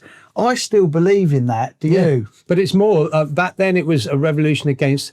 I mean, it was a revolution against everything. It was like, you know, the biggest revolution, you know, in modern times. It was because we just did what we wanted, man. Like, we broke into places and wired up generators and had these parties, and, you know, they weren't able to stop them. They didn't even know what they were, the police, in the beginning, didn't understand what was going on. But it was like, we were coming out of, you know, like political unrest and Maggie Thatcher and all this kind of stuff that people had had enough of, you know, and it was literally an opportunity for people to like express themselves and have freedom as well. Yeah, you know? Freedom to dance. I've never lost that passion and that buzz for that ever. So from the tech house, the breaks, the electro, to one of the biggest vocal tunes over the decades, like Love Story was just huge, right? Yeah, it was massive. I mean, it was massive before we added the Kings of Tomorrow vocal onto it, but then that obviously made it, you know, a commercial hit. Yeah, yeah, it was organically massive. We, you know, when we made the track in the studio, Layo didn't want to put it out. Right. Neither of us knew what it was, how we define it as a genre, and we ended up calling it Untitled. Didn't even write anything on the label, just had a black label, and put out 1,000 copies and then another 1,000 copies, but it didn't even have a name to start with, you know. And when did the vocal get put on top? When XL Recordings were releasing the single, and we were trying out different vocals with different singers and all sorts of things over the top, and I'd DJ'd at Creamfields in Argentina, and I'd played Love Story with the a cappella of Kings of Tomorrow on the second deck, and on the third deck, because I used to mix with 3 decks when I was DJing with vinyl, on the third deck some techno groove, whatever, and the crowd reaction was so powerful I started crying. I could never experience anything like that. I'm like, literally, it was insane.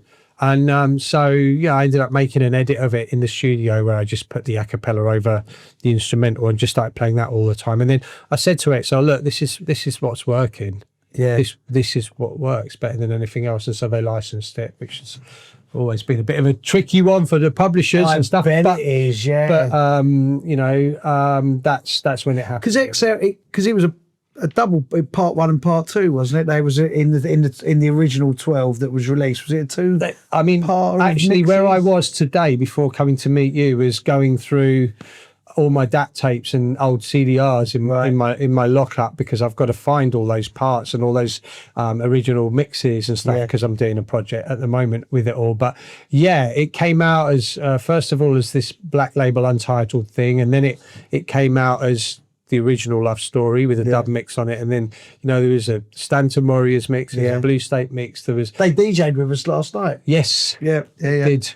What a cool lineup I was on last night. I was on with Bushwacka and Stanton Warriors last night. But yeah, so, and when they released the single with that vocal on it, it did chart, it did go number 5, it was top 10, and that was mad for us, you know. It was a really mad moment in time. Was Top of the Pops still going? Yeah. Did you go on Top of the Pops? Oh, I love it when people come on and they've had hits and they've been on Top of the Pops. Yeah. That's a shame, isn't it? I don't think it's a shame. No, I don't know if I might have been banned from it, but I got, because basically they were filming they were filming something at the BBC for the Shaman who were on Top of the Pops or something, and I'd gone down there and given everyone pills, and they'd really? got in trouble for that. What? Yeah. God, that's the second time I thought this innocent man, and then you've gone to Top of the Pops and got everyone off their face while the Shaman was on. All of that is, what a story. You got people on the set of Top of the Pops off their face. It was the BBC studios. I can't remember if it was Top of the Pops or if it was Dance Energy or something like that. But yeah. What a story. Yeah. That is incredible. So worldwide, how many did that sell? The Love Story. Yeah. Well, worldwide's a difficult question because I guess so. Because licensing to they weren't territories, allowed to release it as a single in most other territories apart from the UK, which meant that it did well, but I don't know about numbers around the world as a single. I think that made it a bit trickier because of the vocal. What did that feel like being signed to XL? What was this? Was there a sense of like authenticity to what they'd been? And yeah, brilliant. I mean, and I'm still, in regular contact with them again at the moment, and they're just such an amazing label to deal with. And it was such a mad period for me and Layo because every single major wanted to sign us at the time for the album deals and stuff, and so we met everyone. It was around Miami Music Conference time that year, and we met up with Virgin and Sony and Universal and XL. James DeVell was running Mowax out of the XL office at the time, and he really wanted us to do it with Mowax, but we really wanted to go with XL. Actually, Layo had known Richard Russell from years ago. I think they went to school together as well. But it was more of a respect for their forward thinkingness and also their rave history as well. You know, with Prodigy and with SL2, and really, really, really diverse selection of they had artists. such an incredible roster, didn't they? From one that rave, before the rave era, when they was having like certain LSD took my love. The LSD from New York took my love away. I like John. Then they'd have like they had the Energy EP from Frankie Bones and Tommy Musto. Yeah. So they had that kind of stuff pre the Liquids, SL2s, the Prodigies, and then Adele, Radiohead, Dizzy Rascal, House of Pain, like just so many. But then they had so many like great dance hits. Even Rob Tessera, Kick Up the Volume. You guys, they had just so much incredible. I think it's the greatest independent label of our time. It is. Because I always have like my favourite underground label, Reinforced Records, which I always say, but XL as like this thing is just unbelievable. Yeah. Unbelievable. So Love Story, it is like one of the greatest like house records. Would you call it house? I guess so. Yeah. We have to, right? Yeah. Of the past 3 up to 4 decades, it's just seminal. Like, did you play it last night? No, I didn't play it last night, but you've just reminded me of, there was a moment actually when it had come out where I think it was a Homelands festival, and Judge Jules played it on one stage and Jeff Mills played it on another stage, and Eric Murillo on another stage, and DJ Markey, a drum and bass mix of it, on another stage. And it was like, when at that point, when has there ever been a track that Judge Jules and Jeff Mills would both play? Because he's like, incredible. Jeff Mills is like, iconic techno god, and Judge Jules was like, banging hard house at the time, happy house, hard house, and they were complete opposites as musical styles, but yet this track was getting played all these stages. And it's interesting you say that when you did your live mash of it, you was emotional about it. So there was a spiritual connection with what you'd done creatively, whatever that sound was to you and the crowd. Yeah. And I always say this on the podcast, and as I've got older, creativity, music, it's a spiritual release. And if you get it right, and the fact that Jeff Mills is playing it in one arena, Judge Jules in another, shows that the feeling and the vibe of it was so good. Did it get you even more bookings, even more? Yeah, it elevated everything, and you know, prior to that, we'd done the album on End Recordings, our first album, Low Life, and that had Deep South on it, which had become a really big kind of tech house, deep, well received track. And so, you know, the organic kind of growth of everything was really beautiful at the time. And when we did that first album, we did that in Mr. C's studio. You know, the one rule that we'd made for ourselves was there was going to be no 4/4 on that album. Everything that we did, anything goes except house, like straight up house, you know. And so we've gone right across the board with different tempos, different, you know, from down tempo chill out to like drum and bass breakbeat to, you know, whatever. But at that point in time, it was everything except. And so, and then, you know, as we went on and making more tracks to play at the club, and the Love Story thing happened, it was, I wouldn't say a happy accident, because, you know, but we didn't know what it was when we finished it, because it didn't sound like anything else. Yeah. It was really interesting. Really Did you have any downsides with the track? Maybe legal, you know, everything that goes up must come down. It might not have done, like Floyd Dice with Let Me Be Your Fantasy, which obviously was a decade previous to that. This humongous tune, but there was legal issues and arguments and stuff that come, and a downside. Did you have any downsides after that humongous thing that was so emotional to both you and the world who listened to it? No, the only downside it isn't really a downside. It's just the way it is. You know, is the I think because of publishing discrepancies, that they weren't able to release it as a single worldwide, and it would have charted in other countries as well, perhaps. But you know, Sandy Riviera, who made the original Kings of Tomorrow, finally, I bumped into him in a club a couple of years later. I said, oh, you did all right out of that, and he was like, yeah, thanks, mate. Yeah, that was it. Yeah, no, he said thanks, mate, and then he said something else, and I'm not going to tell you what it was, but it was quite funny. He was like, yeah, thanks for that, and I was thinking, yeah, I bet you. But to be fair, in hindsight, we could have done things slightly differently. We could have played the bass line instead of sampling it from Devo, because it's a sample from the band Devo, right? Which Layo knows the band. And, you know, if we'd played it instead of sampling it, we might not have lost, you know, 50% of the publishing on it. Yeah. And then Nina Simone, who was the other vocal sample on the original, you know, that was a really important part of the record, but that was a big chunk of publishing as well. So, you know, people with a bit more insight were recreating some of these parts or sounds back then rather than sampling them. Yeah. So it's really interesting, the amount of different samples in that, and then how the publishing's given up to each different artist on the track.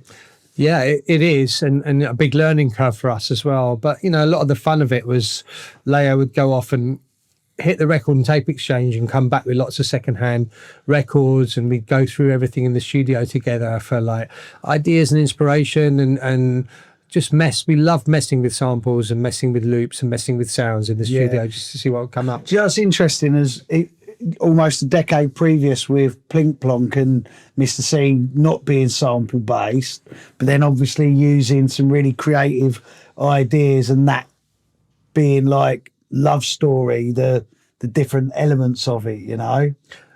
Very much so. And, you know, some tracks were more sample based than others, some tracks were less. And, you know, parts of Love Story were sample based, parts of them were completely written as well, you know, live strings. And, you know, it's just, that's the magic of making music, you know, is just putting ideas together and seeing what comes up. 100%. The Michael Jackson edit, that always, because like when I used to buy records in that era, the Michael Jackson edit one was one that I brought, even though I was like a harder DJ.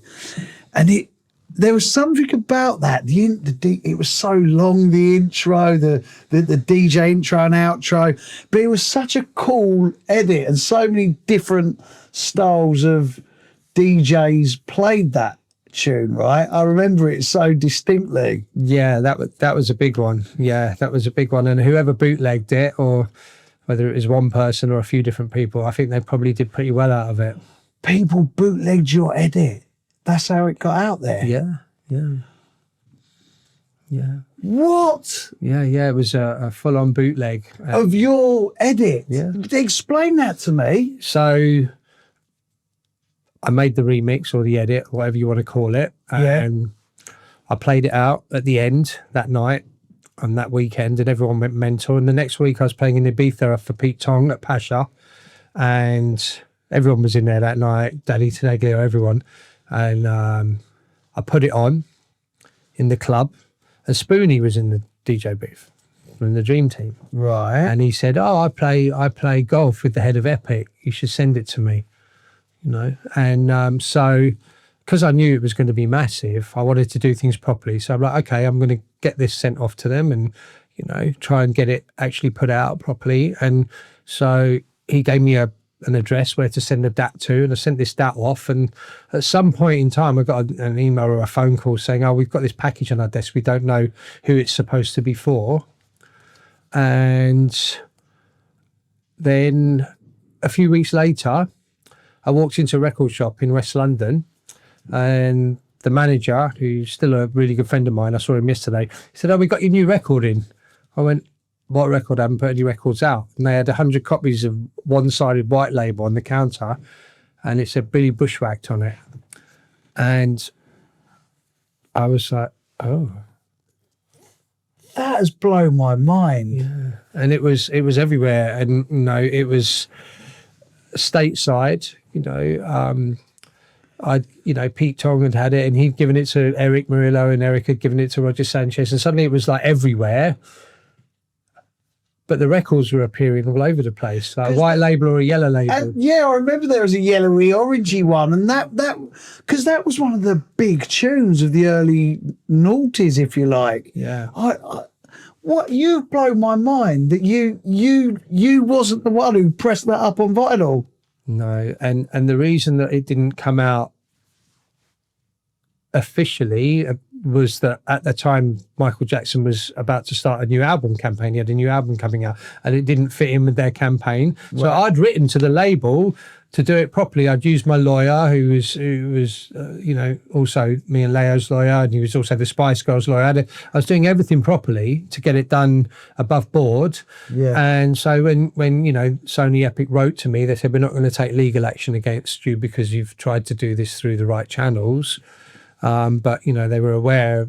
So who really knows? I mean, some people know, whoever bootlegged it, but someone made a lot of money. I mean, they were selling them in Tower Records and HMV, like 10 quid a pop, and they were just. You have no suspicions.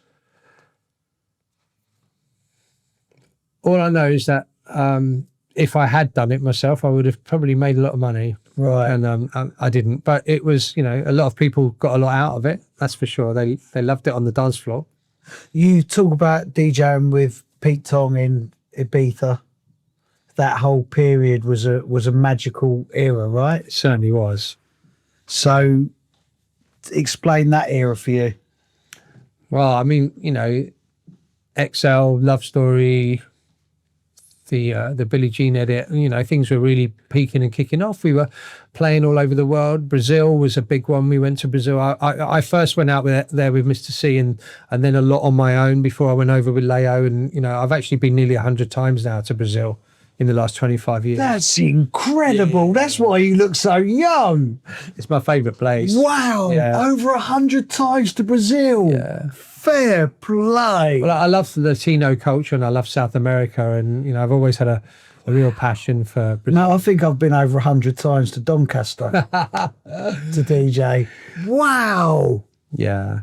But no, it was a golden period. I mean, 2001, 2, 3, 4, 5, 6, 7, they were amazing years, and we were playing all over the place, and doing amazing gigs and amazing projects in the studio. We got to remix some great people. I got to remix Depeche Mode as Layo Bushwacka. We remixed Finley Quay. We remixed Orbital. We had to turn down Kraftwerk. We were too busy, so it was a mad time. you turned down Kraftwerk. I guess really though, like it'd be hard to remix Kraftwerk, right? I mean, we really were that busy at the time. It was impossible, you know. I had Madonna on the phone at one point, you know, wanting a more Bushwacka style remix of a new track from her new album. Yeah, it was crazy. Yeah. That the life, right? The absolute life. Did you have any pitfalls with like being so big, like you're because you're still young. Still young. It was Early 40s, late 30s, early 40s. you know, Hang on.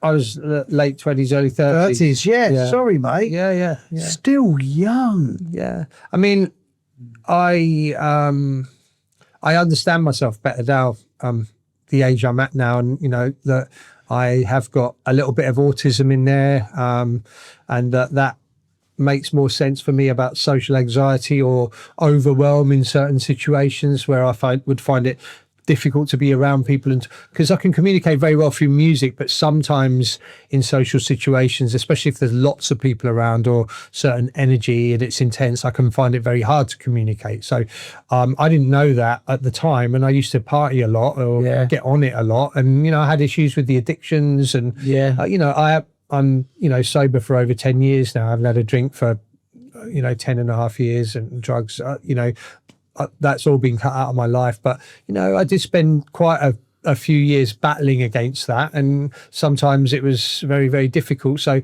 there were pitfalls, and you know I can look back on it and think about would have, could have, should have, and what ifs and all of that. But you know I'm grateful to still be here today and be able to talk about it.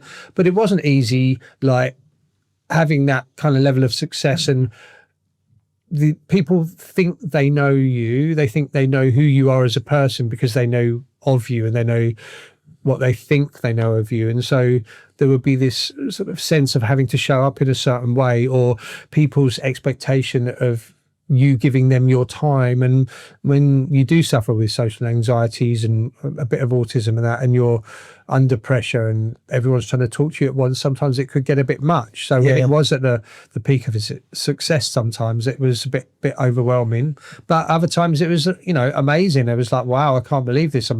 People are loving our music, we're signing their records, they want photos. It's like, wow. But inevitably, it always came down to being about the music and about, doing the best job possible for the crowd and performing well. And, if that suffered as a result of anything, then, that needed to be looked at. And so, burnout was a thing, too many gigs, not enough sleep, airports, delays, not seeing, I lived out of a suitcase for about 10 years. Wow. Yeah. I've got some things to unpack here because it's that period there of which you speak about, all of those, just the remixes you're mentioning, the gigs around the world, the names you're mentioning who are playing your music and who you're headlining with alone, like literally the who's who of house and dance music of the time. And like you say, you're still in your late 20s, early 30s. You'd already been around close to 15 years as like a house music, dance music DJ. You mentioned addiction, you mentioned autism. There's a lot to unpack there.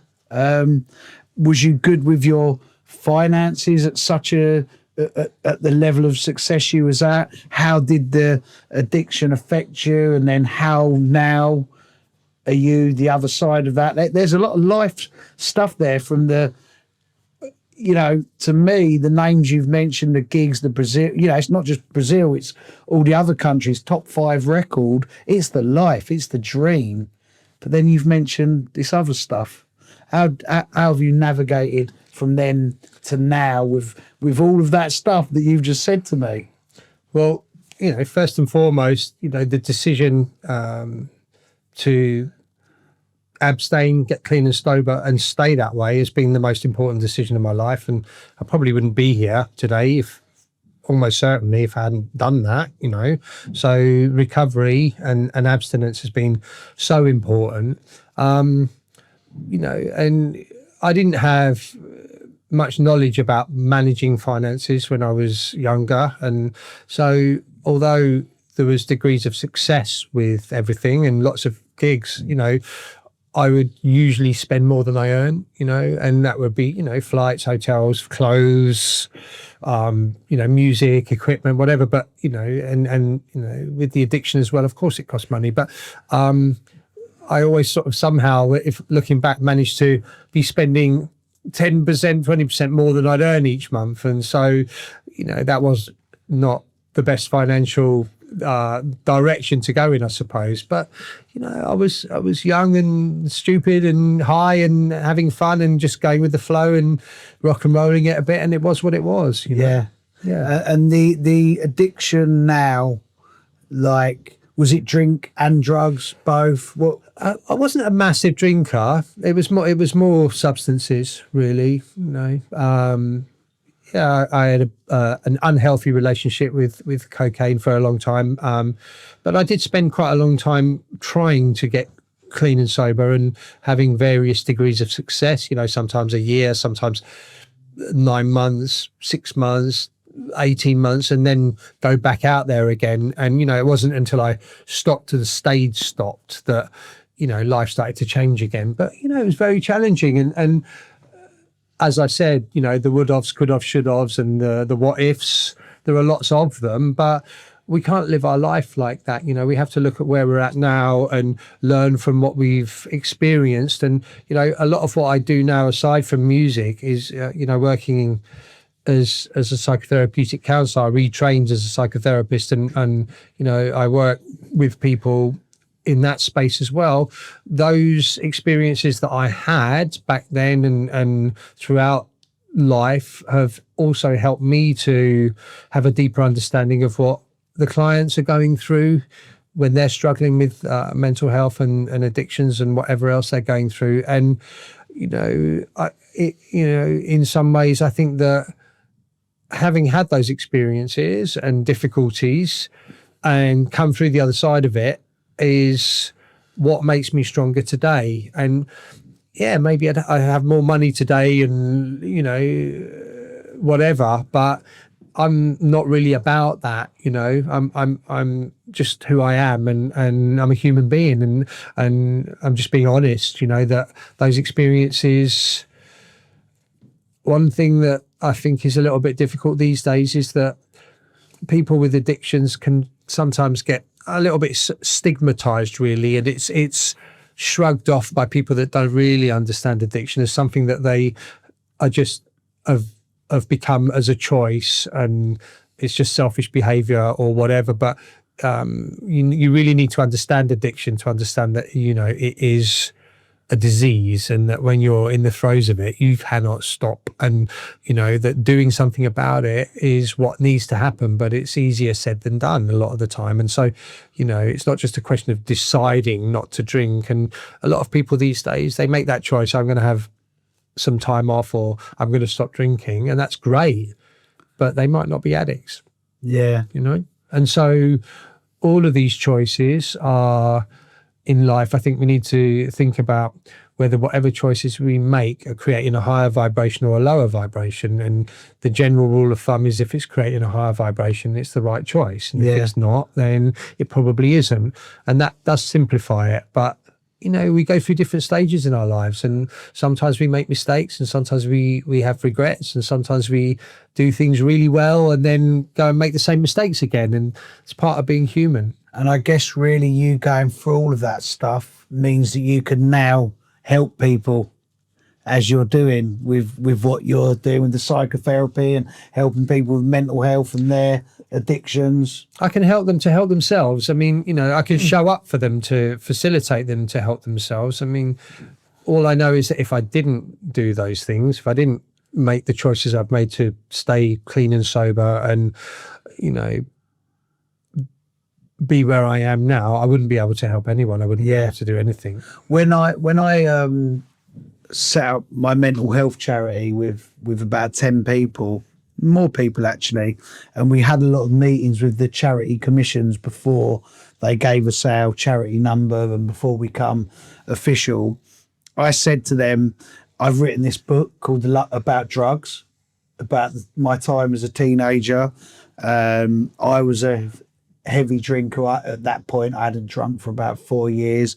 And I said, I want you to know this stuff. And they said, it's people like you who we look to, people with life experience, are normally the ones who can do this kind of stuff. And that's like you with what you do, because I see your stuff that you put up on the internet, and you know, when you go deep into things.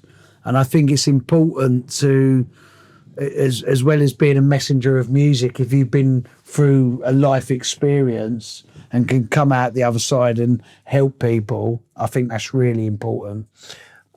I think it's really important too. It's also just helpful. You asked me the question about the pitfalls, and you know, it's interesting understanding more now about why those behaviours manifested themselves so much in those days. And you know, when I go out now in sobriety, you know, I can experience a lot of social anxiety, but I know that I've got choices. I can either take myself out of the loop, take myself out of that space where it's feeling uncomfortable, or I can sit through it until it subsides and goes away. Yeah. You know, or I can look at myself and what energy I'm bringing into a space socially that might make it like that. So, but I didn't understand any of those things back then. It'd be like I might walk into a place and everyone wants to talk to me, and you know, want a piece of me back then when I was young and things were all kicking off, and have no idea that I was suffering from any kind of social anxiety, and I would be just drinking and partying and whatever, and that would be the medicine. And then also I think that like over the years, as DJs or what we do, you could have been anxious, or you could have been feeling a certain way about the space you was in, and you might not have been chatty, and then people go, oh, he's moody, or he's an arsehole. And as we grow up, we realise it's not that simple, you know. It's like last night when I come on after you, I try to shake everyone's hand who wants to shake your hand or have a cuddle or a picture. You see, I left my phone. I went off. I forgot my phone. Then Paul come back and got my headset. But I'm always now conscious that we could walk through off the decks, one person say hello, and then someone else does, but you don't quite get their tap on the shoulder. And like back in the day, in the early days of the internet, people go, he's a fucking arsehole, he's ignored us. And it could be as simple as you were going through something and you just wanted to get out the club, or you just didn't see someone or hear someone tap you or call you, and then like we understand things differently now. I think that we're older. We do. And, you know, not everybody is brilliant all the time at being Mr. Happy Smiley. No. I've got time to have a chat with you. And I'm definitely guilty of that at times. You know, I can be moody, or I can come across as moody, but sometimes it's not because I'm actually moody. It's just that I'm struggling with the social anxiety and I'm not able to communicate on a level that someone else might want from me in that moment. Yeah. And I know people who do really high powered things, you know, in business or promoting or whatever it is that they do. And other people say to me, oh, he's really moody, or he's really standoffish. And they're people who I've got to know, and I think they're not actually like that. They're just even like people could perceive them as like big characters, these large characters, or really successful, but actually they're really in their shell, even though they're incredibly successful and incredibly powerful in their own space. And when you're younger, you don't look at things like that in the same way as, like, I remember over the years, like, as I've had so long from not drinking, it's like I could pinpoint things of like, coming off the decks and you've been on this high, but now you need even more of a high, and then you get home and you want to keep the buzz going, and like it they're just things that you don't realize. Like you wanted to not, when you come down from the decks, you might have some anxiety, so no, keep drinking and whatever. And when you're in your 20s, your 30s, even your 40s, like, you don't realize them things. Then when you do stop to take it all in and you have a the time gets longer and longer and longer in since you last did it, had a drink or drugs, everything begins to make more sense for you with it. Yeah. And we just need to manage ourselves, and I still love going out. I still love being in those environments and in parties and around people, and it's not always just to be on the decks, but I usually just go for an hour and I go out, and that's it. And I've said hello to everyone. I've heard a bit of music. I've had a nice time there. Right, I'm going. Yeah, that's it. Yeah, I love being I love being around people, but sometimes you're not always in the mood. Like, do you know what I mean? Like you're just not. And it is interesting as we get older, because we do work out things about ourselves that we weren't aware of or conscious of in our teens or our 20s or our 30s. And you think you started so young, like I did, in this land of giants, of massive characters.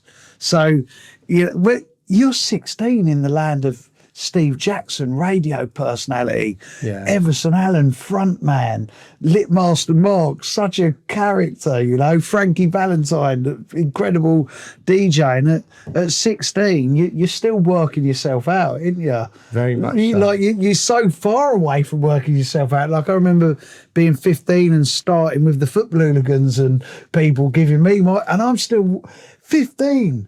Like, I'm thinking of, I'm protective of my children at 27 and 30. They're grown flipping adults, So it's interesting starting in the rave scene so young.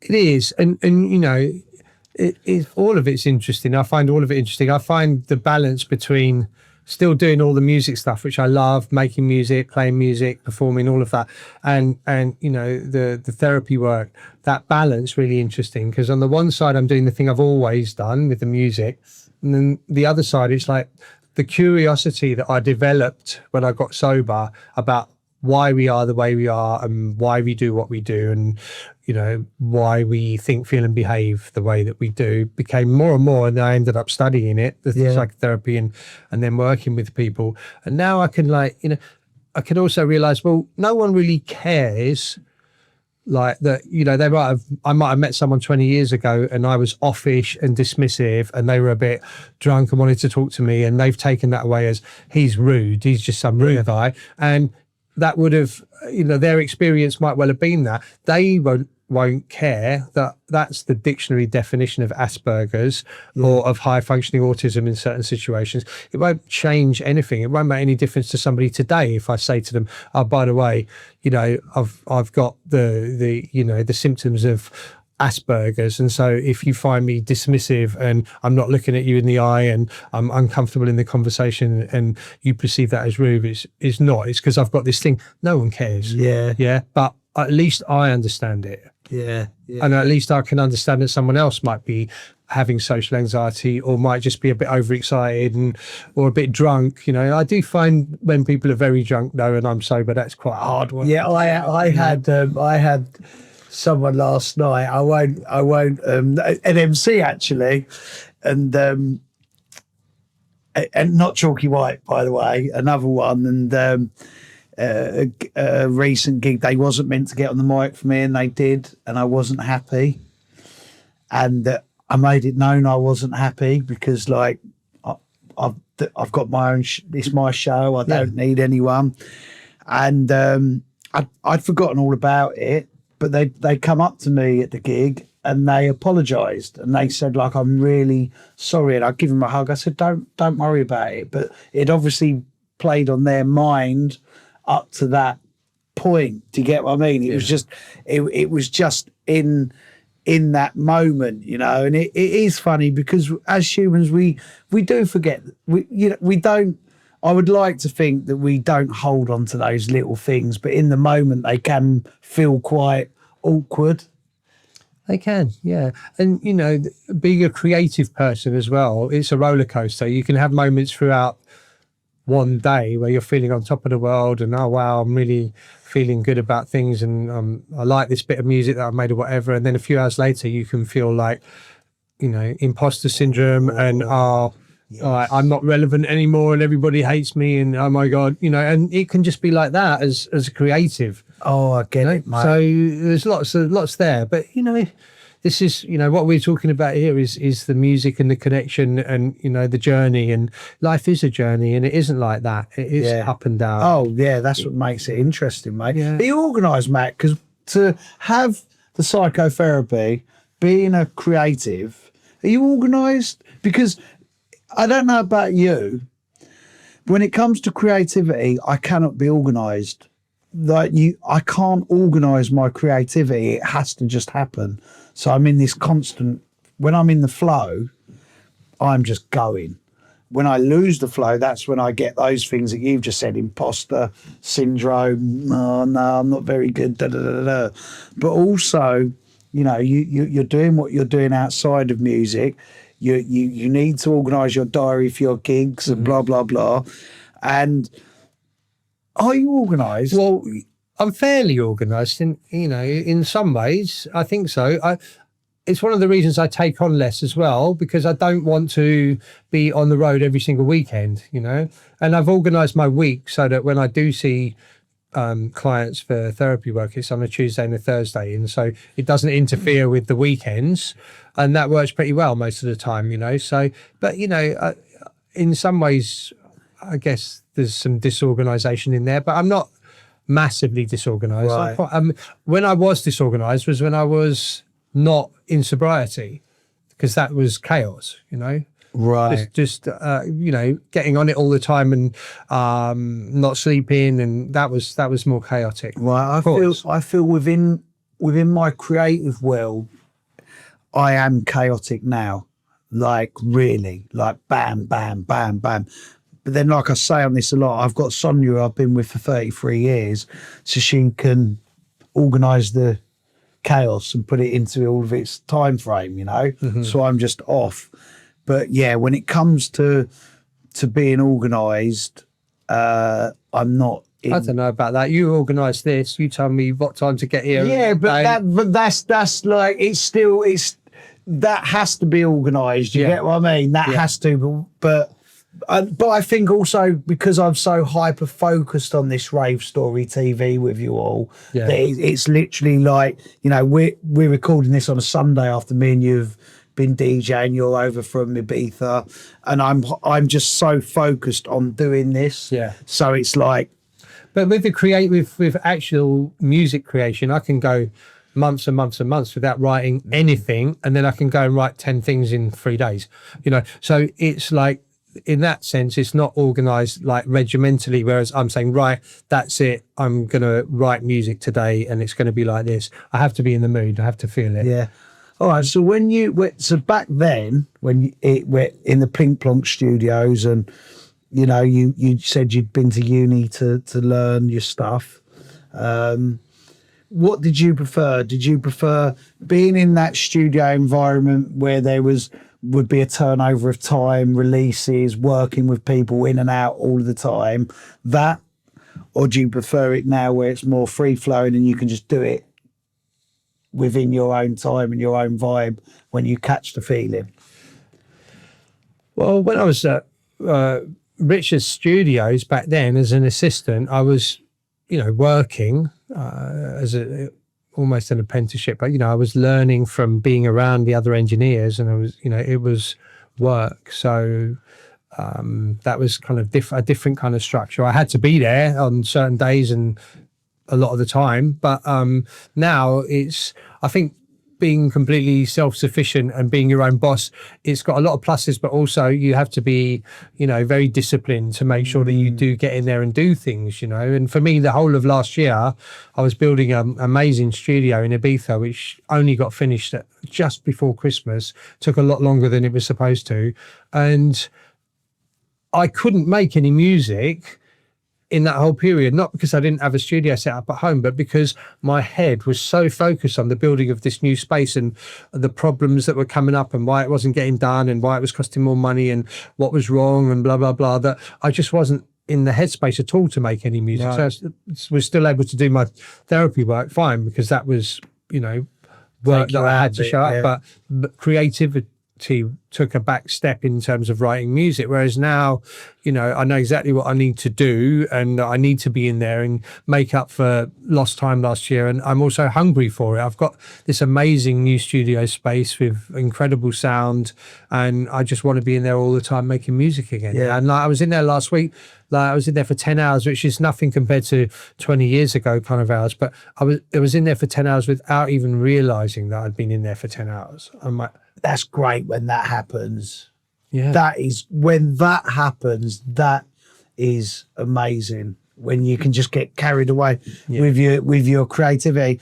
I always say now, as I've got older, that I believe that creativity is our spirituality. It's like when we're, you know, some people have religion, so, you know, there's people have different things that are spiritual to them, or mine's creativity and music. I really believe it's been a spiritual path since, in your case, 88, discovering it, my case, discovering it and doing it from 1990. It's spiritual to me.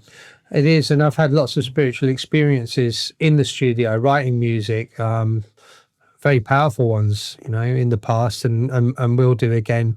I also think, you know, that one of the most important lessons that I've learned in life, really, on any kind of spiritual lines, and a lot of the principles of whatever various different religions and cultures and spiritual like ways of beings, beliefs are really about it not being about us, and about coming out of ourselves, and, you know, taking the focus away from us and towards whatever else is going on as well. Because I find I can be very introverted as a creative and as a self-employed entrepreneur and creative, and I can get very lost in my own world, because I'm constantly trying to figure out how to make A, B and C happen, and how to do X, Y and Z.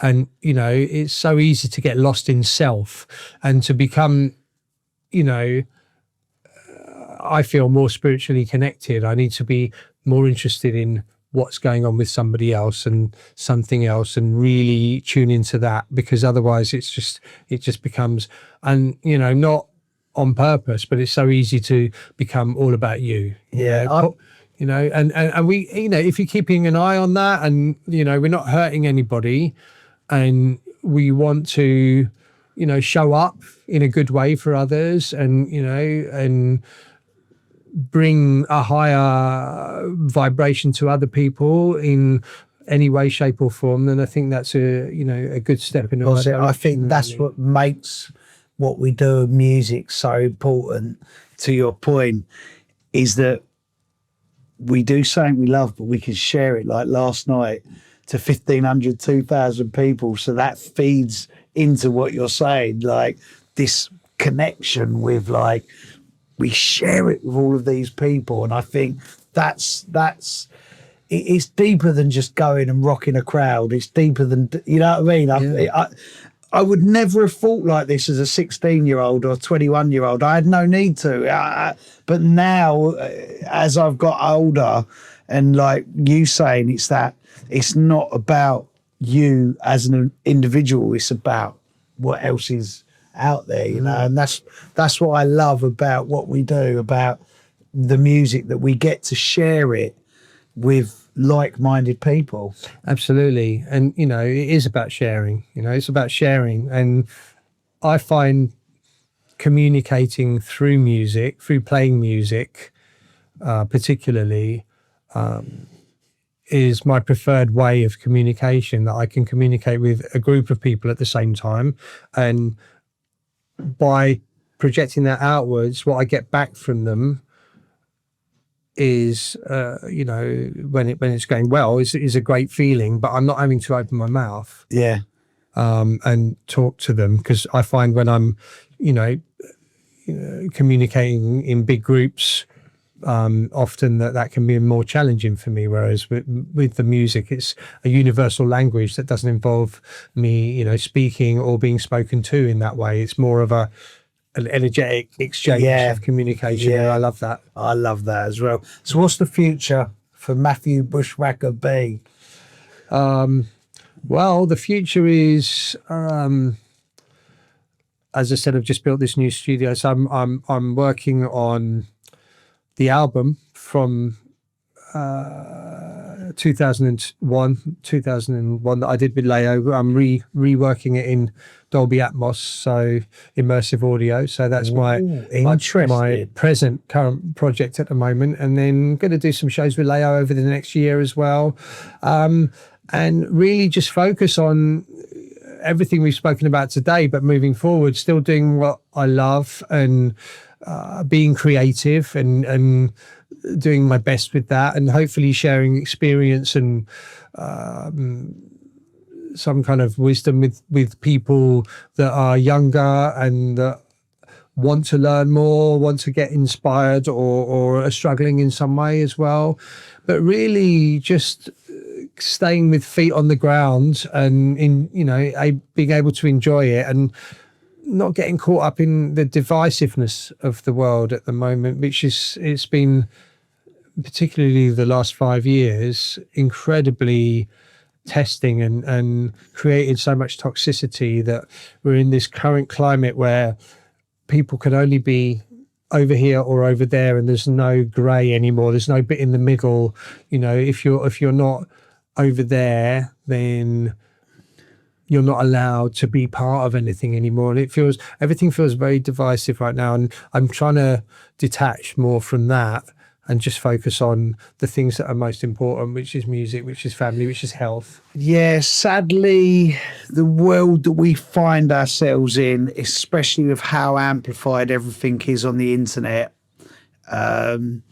what was once a case of like, you could put the news on, turn it off after the headlines, pick up a paper, not even buy it, see the headlines. Sadly, we're in a world now where people are on this, what was once disposable headlines is now in their face and 24/7 round the clock. And I think people by design have been broken. People are being broken, people are being divided, and it's sad to see. And again, we're fortunate that we have music. We're fortunate that we can share music with people, but we most definitely see a world that's incredibly divided. It's down out, and we see it down our timelines. We see it in news, in politics, with friends. It's a different landscape out there. It is a very different landscape, and I have been, and can be quite outspoken in the past with social media on certain topics. And, in a sense, I have a probably quite naive view, but slightly more optimistic view on certain things than a lot of people. And, much as I might disagree with what's going on out there, most of the time I might also, in that optimistic kind of attitude that I've got, believe that at some level that it's not all bad and some good's going to come out of it, but that's really going against the grain of a tidal wave of hatred and anger towards anyone that people don't agree with. And I'm sort of not quite as black and white as that with it all. I might like somebody for completely different reasons than the reason that everyone else hates them, but then I then get put in the bracket of, well, you're one of these people and you're not one of these people. And it never used to be like that. You used to be able to just talk about these things and go, oh no, I don't think that, and well, I do, and oh well, you're wrong then, and that's fine. But now it's like, oh no, well, if you don't think the way I do, then you're a Nazi or you're this or you're that. And it's just like, oh man, actually no, it's not. It's not. It's like, okay, the world's a mess and it's horrible, and social media is toxic and everything's very divisive. But we all grew up together, and we've come from a place of love and peace and unity. And we can disagree, and we should be able to disagree or not have completely the same views on everything without it spoiling everything. And I'm still eternally optimistic that we can get a little bit more back to that space where everyone can just maybe be a bit more tolerant of each other's different views, Yeah, brilliant. I think that's a brilliant ending, mate. I'm optimistic. I'm always optimistic and excited. But yeah, what an ending! Perfect, mate. Thank you. We could go on for ages. I mean, thank you so we much. could. I mean, I'm really honoured that you asked me, and you know, it's nice to come and chat about those days. There's so many stories that obviously we didn't have time for, but you know, it's lovely to have this chat with you. And yeah, we could have gone on for hours and hours. Yeah, thank you, mate. And probably I don't know when I'm DJing with you next. Probably next year at Coco. It might be next year at Coco. Maybe it'll be before then. Who knows? Who knows? But hopefully soon. Safe trip back to Ibiza. Thank you so much. And you have another trip to Brazil, and I'll probably go up to Doncaster or Folkestone or somewhere.